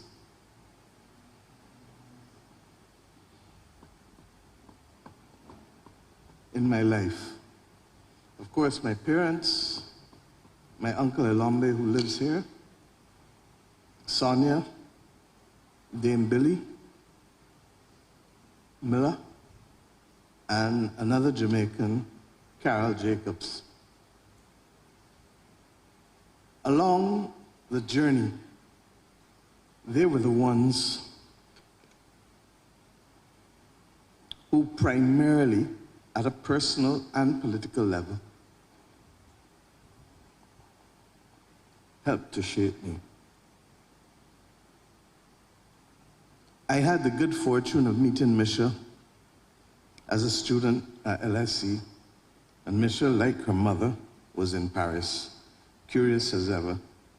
And may I say, Sons, that in Misha, all of the irreverence, all of the wit, all of the humor, all of the many things that you had were found in her. But little did I know that there was a deeper and steeper version of this to be found when I landed in Jamaica. And Misha encouraged me on my first trip to Jamaica, which I couldn't believe that I had actually gone through the first 23 years of my life without coming to this country. And so Misha and Sonia ensured that that was to be a thing of the past. But what was the timing of that first visit? It was the weekend of Hurricane Gilbert. So that, in a way, I can perhaps empathize more than most Caribbean leaders with what is going on now with Hurricane Melissa. Because in those early days, I landed here the Friday evening. Margaret Ramsey, who is now Chief Justice of the Cayman Islands, picked me up. I was staying with Margaret at Beverly Barakat's house. Beverly was in Paris. And Margaret and Pops insisted on taking me around. That first afternoon, Margaret stopped because there was a newspaper, I think it was The Star, that had a heading of Sandakan dead. And Margaret insisted on stopping right there in New Kingston to get the paper. And little did I know, so did my wallet go with the paper. Within an hour of being in Kingston, I was pickpocketed. The next day was the celebration of Sonia's birthday. And that is when I met many of you in this audience. She was actually 49, but she insisted that she was starting her 50th year. And I have always remembered that, such that Barbados is now in its 60th year of independence, which will be celebrated next year. But she insisted that it was the journey and not just the destination that mattered. That night, I asked a question. I said, but isn't there a hurricane supposed to be coming to Jamaica tomorrow? And everyone, including, I remember, Paul Chen Young, who looked at me and said, hurricanes don't hit Jamaica. Jamaica never had a hurricane since the 1960s. And with that, I went into a false sense of comfort, because less than 24 hours later, Jamaica was hit by the hurricane. I shall not go into the fact that the Chief Justice of Cayman Islands and myself, having had no preparations done at the house, found a way of accessing goods, tin goods, from a house where the persons were in Canada for a few months. I shall not, for fear of any recognition that the criminal law has no statute of limitations, tell you what the Chief Justice did. But suffice it to say that Sonia got a good chuckle on that occasion, including the fact of standing up on Hope Road in the supermarket for 2.5 hours and only getting 8 batteries, 6 candles, and 2 packs of sweet biscuits because the rationing had started. But that was the prelude to what was to come. And Misha, you chose today's celebration most appropriately, because that Saturday mornings was my introduction to coffee mornings. And in those early days, Sonia would bring me there and literally school me. And she brought all of her friends, Buddy and his wife, Trevor Rohn, Cliff, everyone. And yes, there were all kinds of excuses, but at the end of the day, it was about talk, it was about passion, it was about justice, it was about the arts, it was about everything that made me understand that she was a true Caribbean Renaissance woman in every sense of the word. Her irreverence,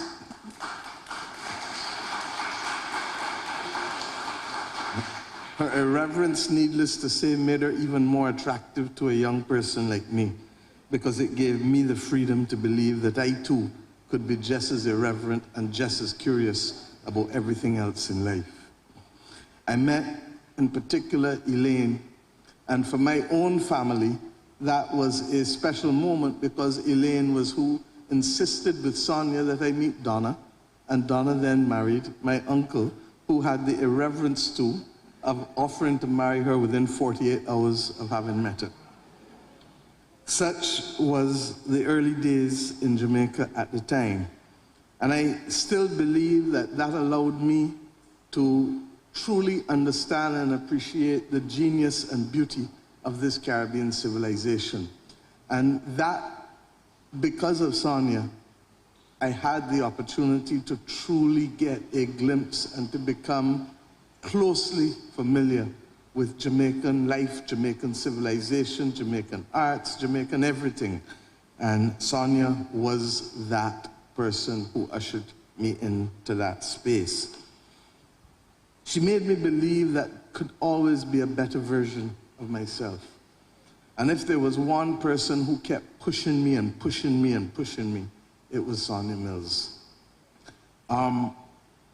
When others would laugh at the fact that I'd like to watch some documentaries or talk about different things as a young girl, the one person who did it with me was Sonia. Whether it was politics, whether it was music, whatever the topic, we shared intensely a passion for similar beliefs. Her love of art and music and books ushered me into that space. And of course, reinforced by Olombe, who gave me the southern version of what Sonia gave me as the northern version in terms of that Caribbean experience. Sonia was fiercely anti-colonial and anti-imperial. Misha told us and reminded us that she hated injustice in every manner, form, or fashion. And sometimes I felt that she was living in the wrong time, in the wrong place, in the wrong space, because left to her, she might leave all of us behind and go and wage battles elsewhere if she could. But she found other ways to doing it. Her embrace of young people, wherever they were, was her way of fueling her passion into each of us and helping us to understand that we live in a world where what matters is not, as I said, the destination, but also the journey. That what matters was recognizing that the struggle must continue. For almost every few months, she would write me, La luta continua. And that was her way of saying, in the rose-tinted glasses of the pursuit of justice and fairness, do not give up. But it wasn't only me that Sonia embraced. Just as I embraced her family, with Damon and Misha and herself and Don and everyone around her. She embraced mine and developed a very close relationship with my mother and father, who regrettably cannot be here today, both of whom are not feeling the best, but have asked me to express their love and gratitude for the friendship that came to be a very close one to all of us. She embraced Sean, who is here, and Warren, my brother of late memory. In fact, when Warren passed, in spite of the fact that we were in the middle of COVID, and in spite of the fact that it meant days of quarantine, both Sonia and Misha came to be with the family, and for that, I shall forever be grateful. She then embraced the rest of my family and the rest of my friends. Kathy Ann and Sean are here because when she came on that occasion, Sean would take her walking all up the hills, and in spite of the fact that she was fighting, she insisted on being brave enough to continue the walks on the golf course and to continue doing things. The Lord had a way of sending me here this year. After the CARICOM Heads of Government meeting, I deliberately decided to take a few days off, something that she marveled at because she said, your constant neutral is 200%. And I said, yes, but even I realize sometimes you need a few days. And I decided to stay here with some friends, and Sonia came and spent 3 days with me in July of this year. And our last meal was when she conspired behind our back to send for some Jamaican KFC, because she said that this is the best, and others in my crew might have agreed since they have other issues going on which I won't speak about. But forever, Sonia was Sonia. And I would not know, as difficult as it is to have come and traveled at this time of the year, how not to be here. Because Sonia helped raise me. And for that, I am truly, truly, truly grateful. One of the things that haunted me throughout my public life, and I shall admit, is that because Sonia knew me before I ran the first time, and she would forever say, you know what her reverence towards politicians was like. So that the fact that I was choosing to go into politics was not a happy conversation for many years. And then she said, well, if you must, this is how you must go. I wrote her sometime last year or whenever and reminded her that she has been my North Star. And that if there was one person I know that would be brutally honest with me about any decision or action that I took, it would be Sonia. And I felt as though I could never disappoint. And that, more than anything else, was the genius of her in my relationship, that I could never disappoint. And that we had battles to fight. She carried with her the great disappointment that the new international economic order of the 1970s did not find further progress. And very often she would write to me and say, maybe this is an incarnation, maybe this is a possibility, don't believe in it. And she reminded me, as Rex would say, she says, you know, Rex would always remind us, don't take yourself too seriously because today is Palm Sunday and next week is the crucifixion. And I've never, ever forgotten it. It was given to me a different way by another Barbadian political elder who said, the hands that cheer you are the hands that jeer you. And I thank God for them because I believe that that has helped me to stay rooted and to stay grounded in all that I do. And in fact, apart from wisdom and discernment, she taught me to pray for that. And that is why one of her last messages after we last saw each other in July was, hope you're safely home. I was happy to see you. You are still Mia. I love you.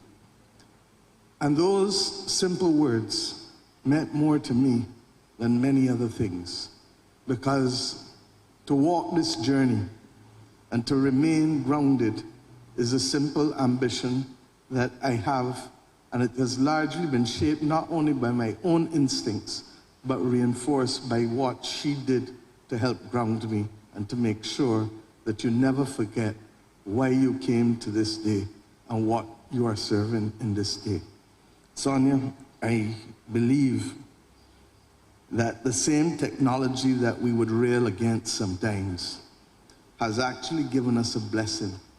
And this morning, from 6 o'clock until now, I read your words, I listened to your voice, I traveled the journey of the last few years, comforted that I come here today simply to say adieu till next we meet again. Conscious that in the words of the Third World song, you are always around, and committed to walking the path that you warned me as a young girl that I needed to walk. You always said that Barbados was not a country, it was a city-state, and that because of that, and you didn't say it with an irreverence to cause me to undermine the act of independence, because Dame Nita was too close to you for you to ever want to do that. But you said it with a view that if ever you could show success in development, you could do so in Barbados, because you didn't have the complexities of size that others did. And long before it was something to revere in terms of being a small island developing state, you recognized the majesty of the capacity to provide thought leadership and example to the rest of the world. I thank you, I love you, and I pray that when we are all gone, Oscar and whoever else he may bring to this earth and all of the others will continue to reflect your spirit, because in your spirit was always an ambition for a better Caribbean, a better world, a fairer deal. It is perhaps ironic that one of the last words you sent, and may I say that 2025 for me has become the year of death and dementia, regrettably. And Sonia wrote me first when Roberta died earlier this year. And then she wrote me when Pope Francis died. And then she said, after thanking me for my statement, a few weeks later she then said, the dialogue between the President and the Pope opens a new chapter for Christ's Church and for world politics. Both the call and the response were eloquent, brilliant, and beautiful. Is it too much to hope that this could really be the beginning? A modern ethical revolution, or whatever it could be called. The times are so unlikely, maybe that is exactly what will happen. A moral revolution in the time of Trump. The universe loves contradictions. So did Sonia Mills. God bless her.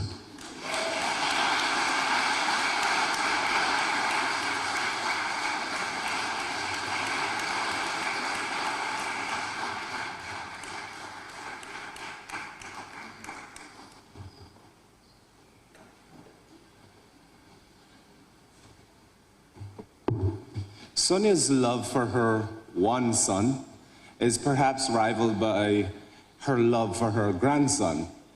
Damon Mills, my brother from another mother, will share the final tribute today. Thank you. Hello, everyone. This is why I wanted to go first instead of last. I had a whole plan to maneuver myself into first place, and my big sister big-sistered me, and I have to end up last, and I have to follow Mia. So now, no matter how hard I worked, I'm going to sound like an inarticulate boob. But my name is Damon. I'm Sonia's son, and I'm going to do some thank yous on behalf of my family, and I'm going to intersperse those with remembrances of our mother in what I hope is a comprehensible manner. I didn't know ahead of time what people were planning to say, and I didn't want to know. I wanted to receive it all at the same time as everyone else. So I thought I'd just talk a little bit about the person she was. First of all, we need to thank Wolmer's Girls' School and Principal Colleen Montague for allowing us to have this Thanksgiving here. Our mother was not always given to nostalgia, but the warmth with which she always spoke of her alma mater and how active a role and an interest she took in alumni affairs were testament to the pride she felt at being a Wolmerian and the importance this place had in her life. launching her, as it were, on her journey from Annotto Bay to Kingston to Paris and beyond. So, when we were looking for a venue to celebrate her life, having immediately eliminated all churches and traditional houses of worship, as soon as Wolmer's was suggested, we knew right away that it was the perfect place to gather to see her off on what is, we hope, the next stage of her travels to beyond and beyond. And once the request was made, Wolmer's immediately responded with graciousness and generosity and extremely kind words, giving us a glimpse of what our mother always saw in it. And bringing up your high school that you went to at the slightest opportunity 70 years after you went to high school is a very Jamaican thing. And we always found it a charmingly normal trait in someone who, though always charming certainly, was not normally normal. I will begin these remembrances of our mother with something of a fun fact, and you'll get a kick out of this. She didn't want a funeral. She said so a few times. So if you think about it, we are gathered here today, brothers and sisters, in pretty flagrant disregard of her express wishes. And you can process that however you need to. But I would say, don't feel too bad about it, because it is her own fault. Because for someone who claimed she didn't want people to talk about her after she was gone, she failed to live the kind of life that people wouldn't want to discuss afterwards.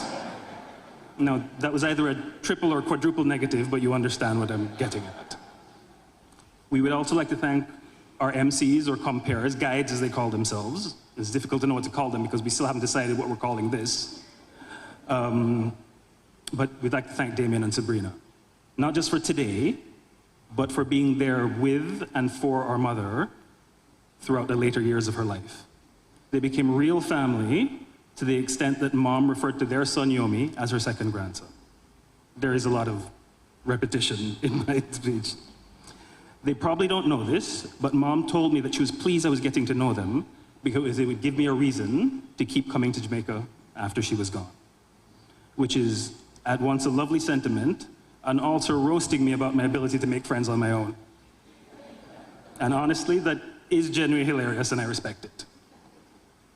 By the way, some of you would have been confused when Damon introduced himself because you were probably thinking, Damien, isn't that the son's name? I thought the son was Damien. Well, here's a handy way to tell us apart. My name is not Damien. My name is Damon. Some of you call me Damien.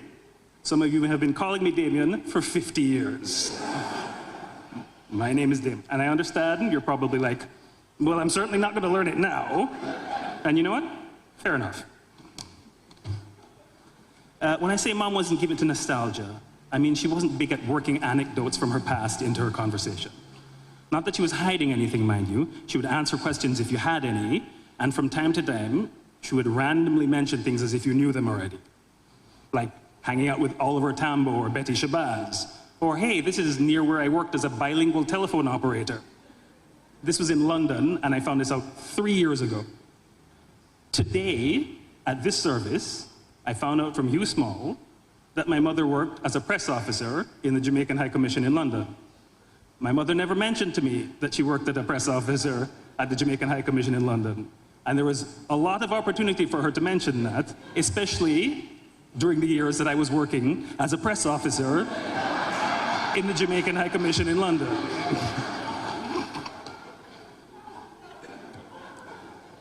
But aside from that, she didn't talk about herself too much. I don't think it was necessarily modesty or humility, because that implies that it was some sort of excessive virtue.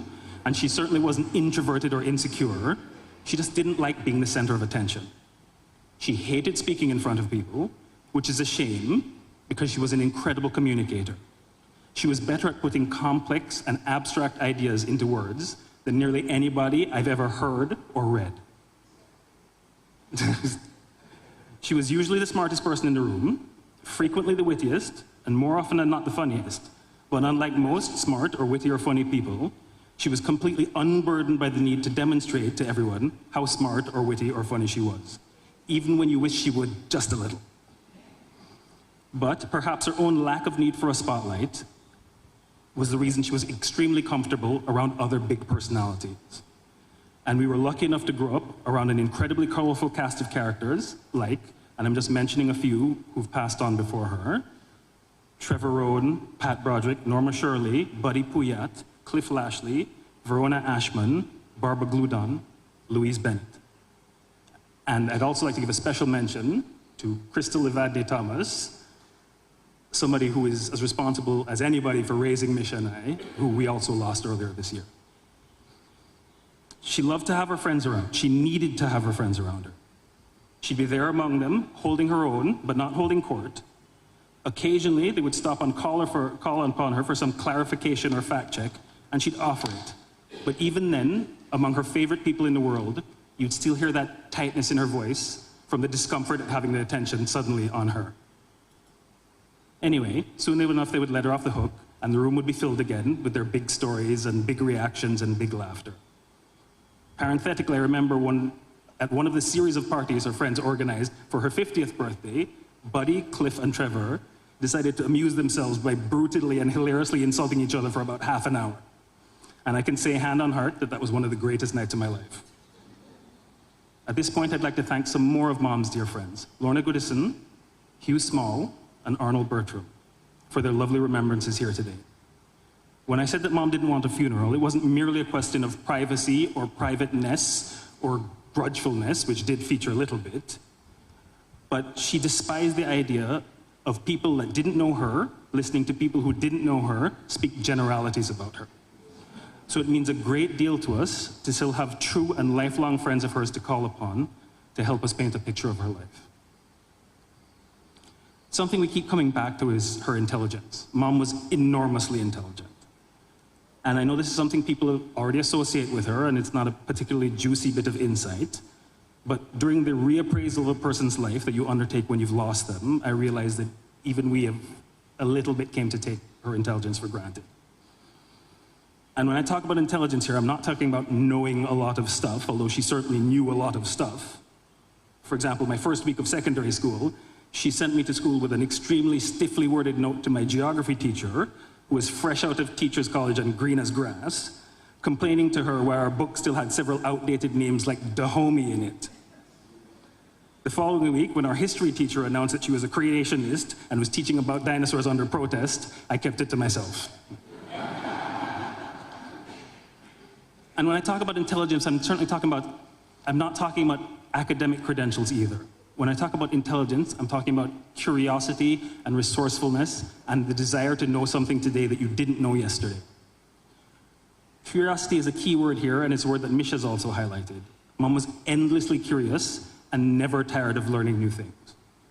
It's one of the things I'm most grateful to her for. She made it seem interesting to be interested in things. And she conveyed that feeling to others, not just to Misha and me. Once you knew her, she became the person that you sought out when you read or heard something that was exciting or interesting or cool and were bursting to share it with someone, because you knew that even if she knew nothing about the subject, she would get why it was interesting and she would share your excitement. Only boring people get bored is something she said to me a lot when I was a child. And I hated it, but I get it. And I've caught myself saying it to my own son Oscar on more than one occasion. Mom loved to learn new facts and words. She was a big word-a-day fanatic, as many of you are probably aware. But she would also often take a deeper interest in a subject and throw herself into it with passion and dedication, whether it was prehistoric French cave paintings, or Aboriginal folk singers, or the miraculous properties of castor oil, which was a hot one for a couple of years, or the geodesic domes of her hero, the brilliant weirdo Buckminster Fuller. Mom did like a brilliant weirdo. Not necessarily because of the weirdness, although she did like weirdness, but because of the maverick individualism that most brilliant weirdos embody. I think it was that admiration, along with her own intellectual tenacity, that caused her discovery of Marescaux to have the impact that it did. And of course, I'm using discovery in the European sense here. Mom randomly came across an excerpt from Mary's autobiography in a literary review and was instantly obsessed. She eventually was able to have a copy of the book sent to her because Marescaux's autobiography was not available in Jamaica at the time. And the rest is literally, we're very proud to say, history. Mom was also drawn to intelligence in others and would be particularly excited about seeing it in young people. And over the years, Many young people came into her life, whether professionally or socially or even accidentally, and if she saw that kind of spark in them, she became friends with them and mentored them, even though she never referred to herself as a mentor, and she never referred to them as whatever you call someone a mentor, mentors. But she did call some of them, many of them, only half-jokingly, were her adopted children, and Misha and I have come to call them, not jokingly, our adopted siblings. Many of them are here with us today. Shernette Wilson, who sang at the beginning of our service, is one of those adopted siblings. And we would like to thank Shernette at this point for singing so beautifully to honor our mother. And Shernette, I knew you'd become a singer. I've never heard you sing before, and I'm very relieved that you're good. Also staying within the Friends Family intersection of the Venn diagram, we need to thank Brian Saint-Just for helping us put all this together. Brian has been a dear and true friend to Mom, as he seems to be to everyone you mention his name to, and has been a constant presence in her life since the heady days of Media Mix. They've been giggling away for over 40 years now, and we truly appreciate his friendship and his application of his trademark brand of upbeat workaholism to the organization of this wonderful memorial for Mom. Brian has also helped us coordinate the audiovisual aspect of this service, including the live streaming of it, which is currently streaming live, for the benefit of our loved ones who could not be here in person today, and frankly, for us, because I suspect that Misha and I are going to encounter an adrenaline dump at the end of this day, which is going to wipe our brains like a powerful magnet. We also need to thank Raquel Rhino, rock star, who came into Mom's life with the task of improving her quality of life, but wound up fulfilling a different, but no less essential role.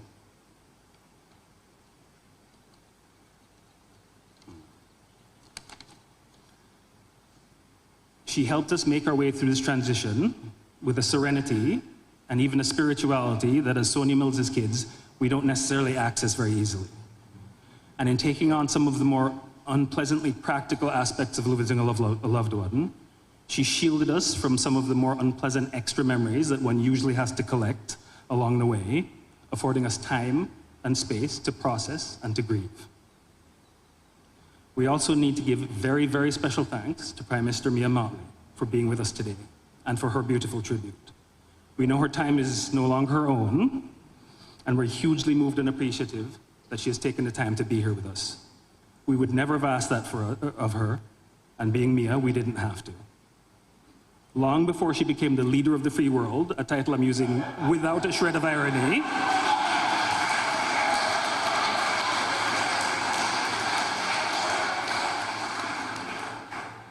long before that, Mom and I knew her as Misha's friend Mia. So Misha's friend Mia is going to be staying with us for a bit. Okay, that's cool. I like Misha's friend Mia. She knows a lot about music and she always has cigarettes. It was a different time. It was a cooler time. So Mia's friendship with Mom, although it stemmed from her friendship with Misha, became its own entity. And Mom went on to meet and also become friends with pretty much the entire rest of the Mottley family. And the Mottley family has always been very good friends with her and to her for a long time now, particularly in the last few years as her health issues took more of a physical and mental toll on her. Being with the Mottley family was an enduring safe space for Mom, where she could feel like herself, but also not feel self-conscious when she didn't quite feel like herself.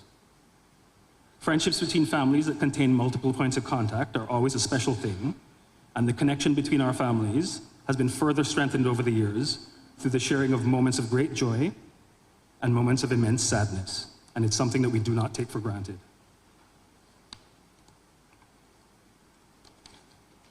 So we thank her, and we thank the people of Barbados for lending her to us.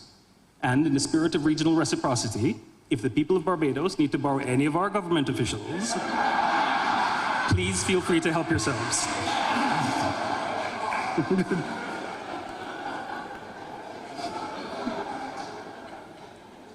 Mom was adventurous. She was spontaneous.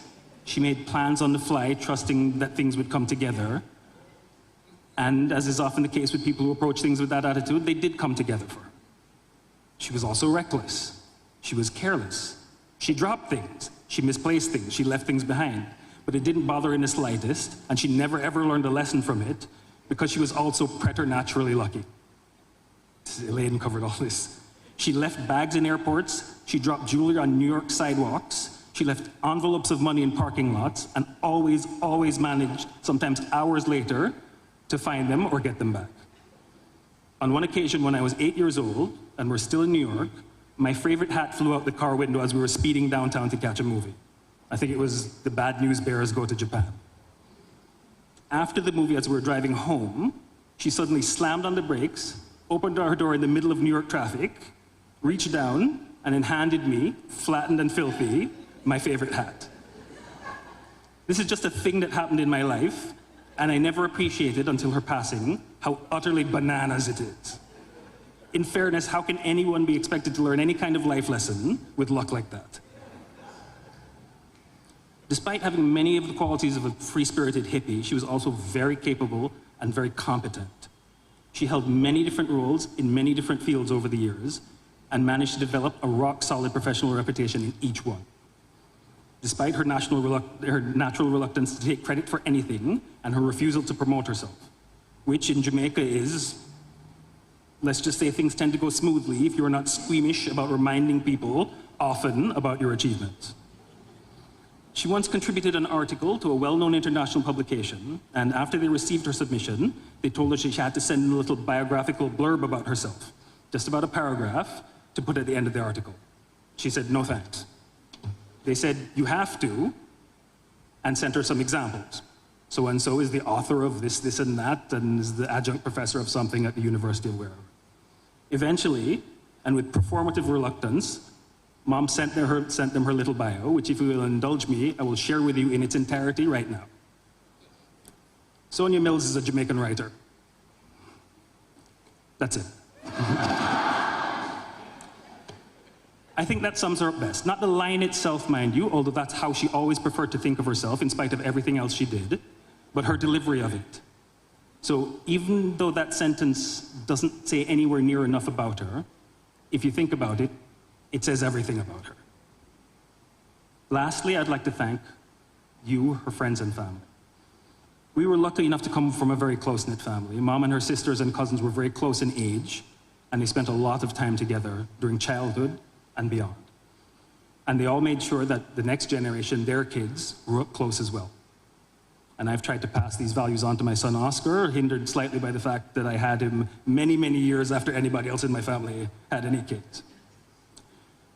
As for her friends, Mom was good at being friends with people.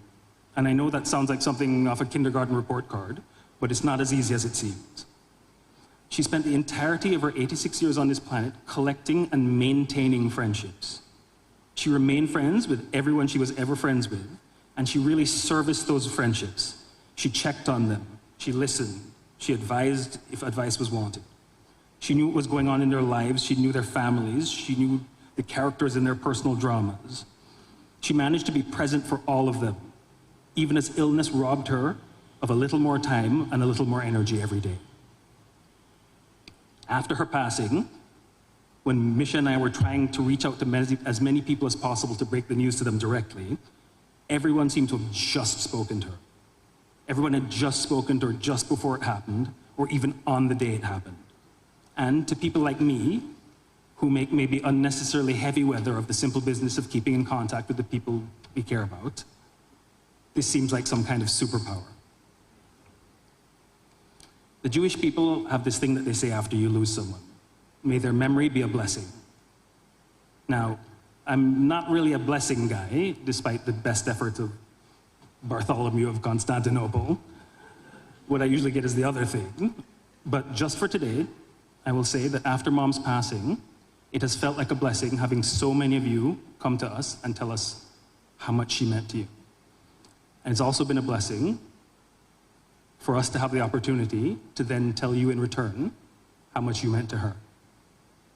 And if this is our mother's final gift to us, it's a pretty good gift. So I guess I will keep coming back to Jamaica after all. Thank you.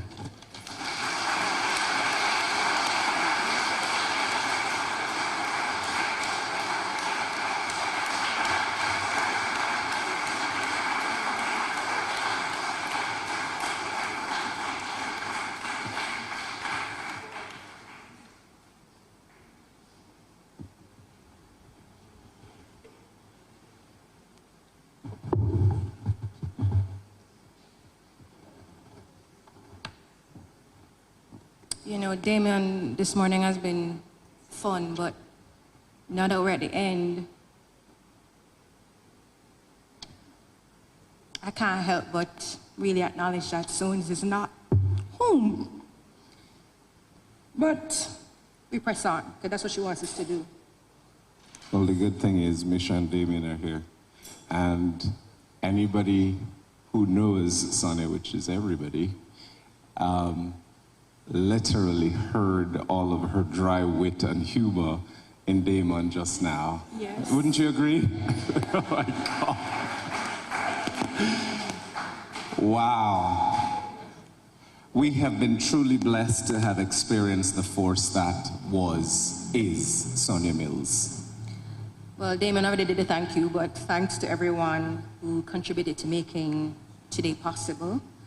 And as we close, we thank you for being here with us Joining us this morning in celebration of a marvelous life of Sonia Lee Yvonne Mills. There's some other names missing. Our friend. Yeah. Our mentor. Mother. Advisor. So much more. Indeed, a life in many acts. If you have not yet done so, we invite you to sign the condolences book at the back. Yeah. Go ahead. Galang. We're also inviting you to refresh yourselves outside with the beverages that are provided. And as you proceed to your next destination, have a safe journey. Walk good. Before we close, there's a prize that was left at one of the security outside. The lady came to me and she said, oh, there's a key fob, a lady in a white pants. So if you're wearing a white pants, it's your key fob.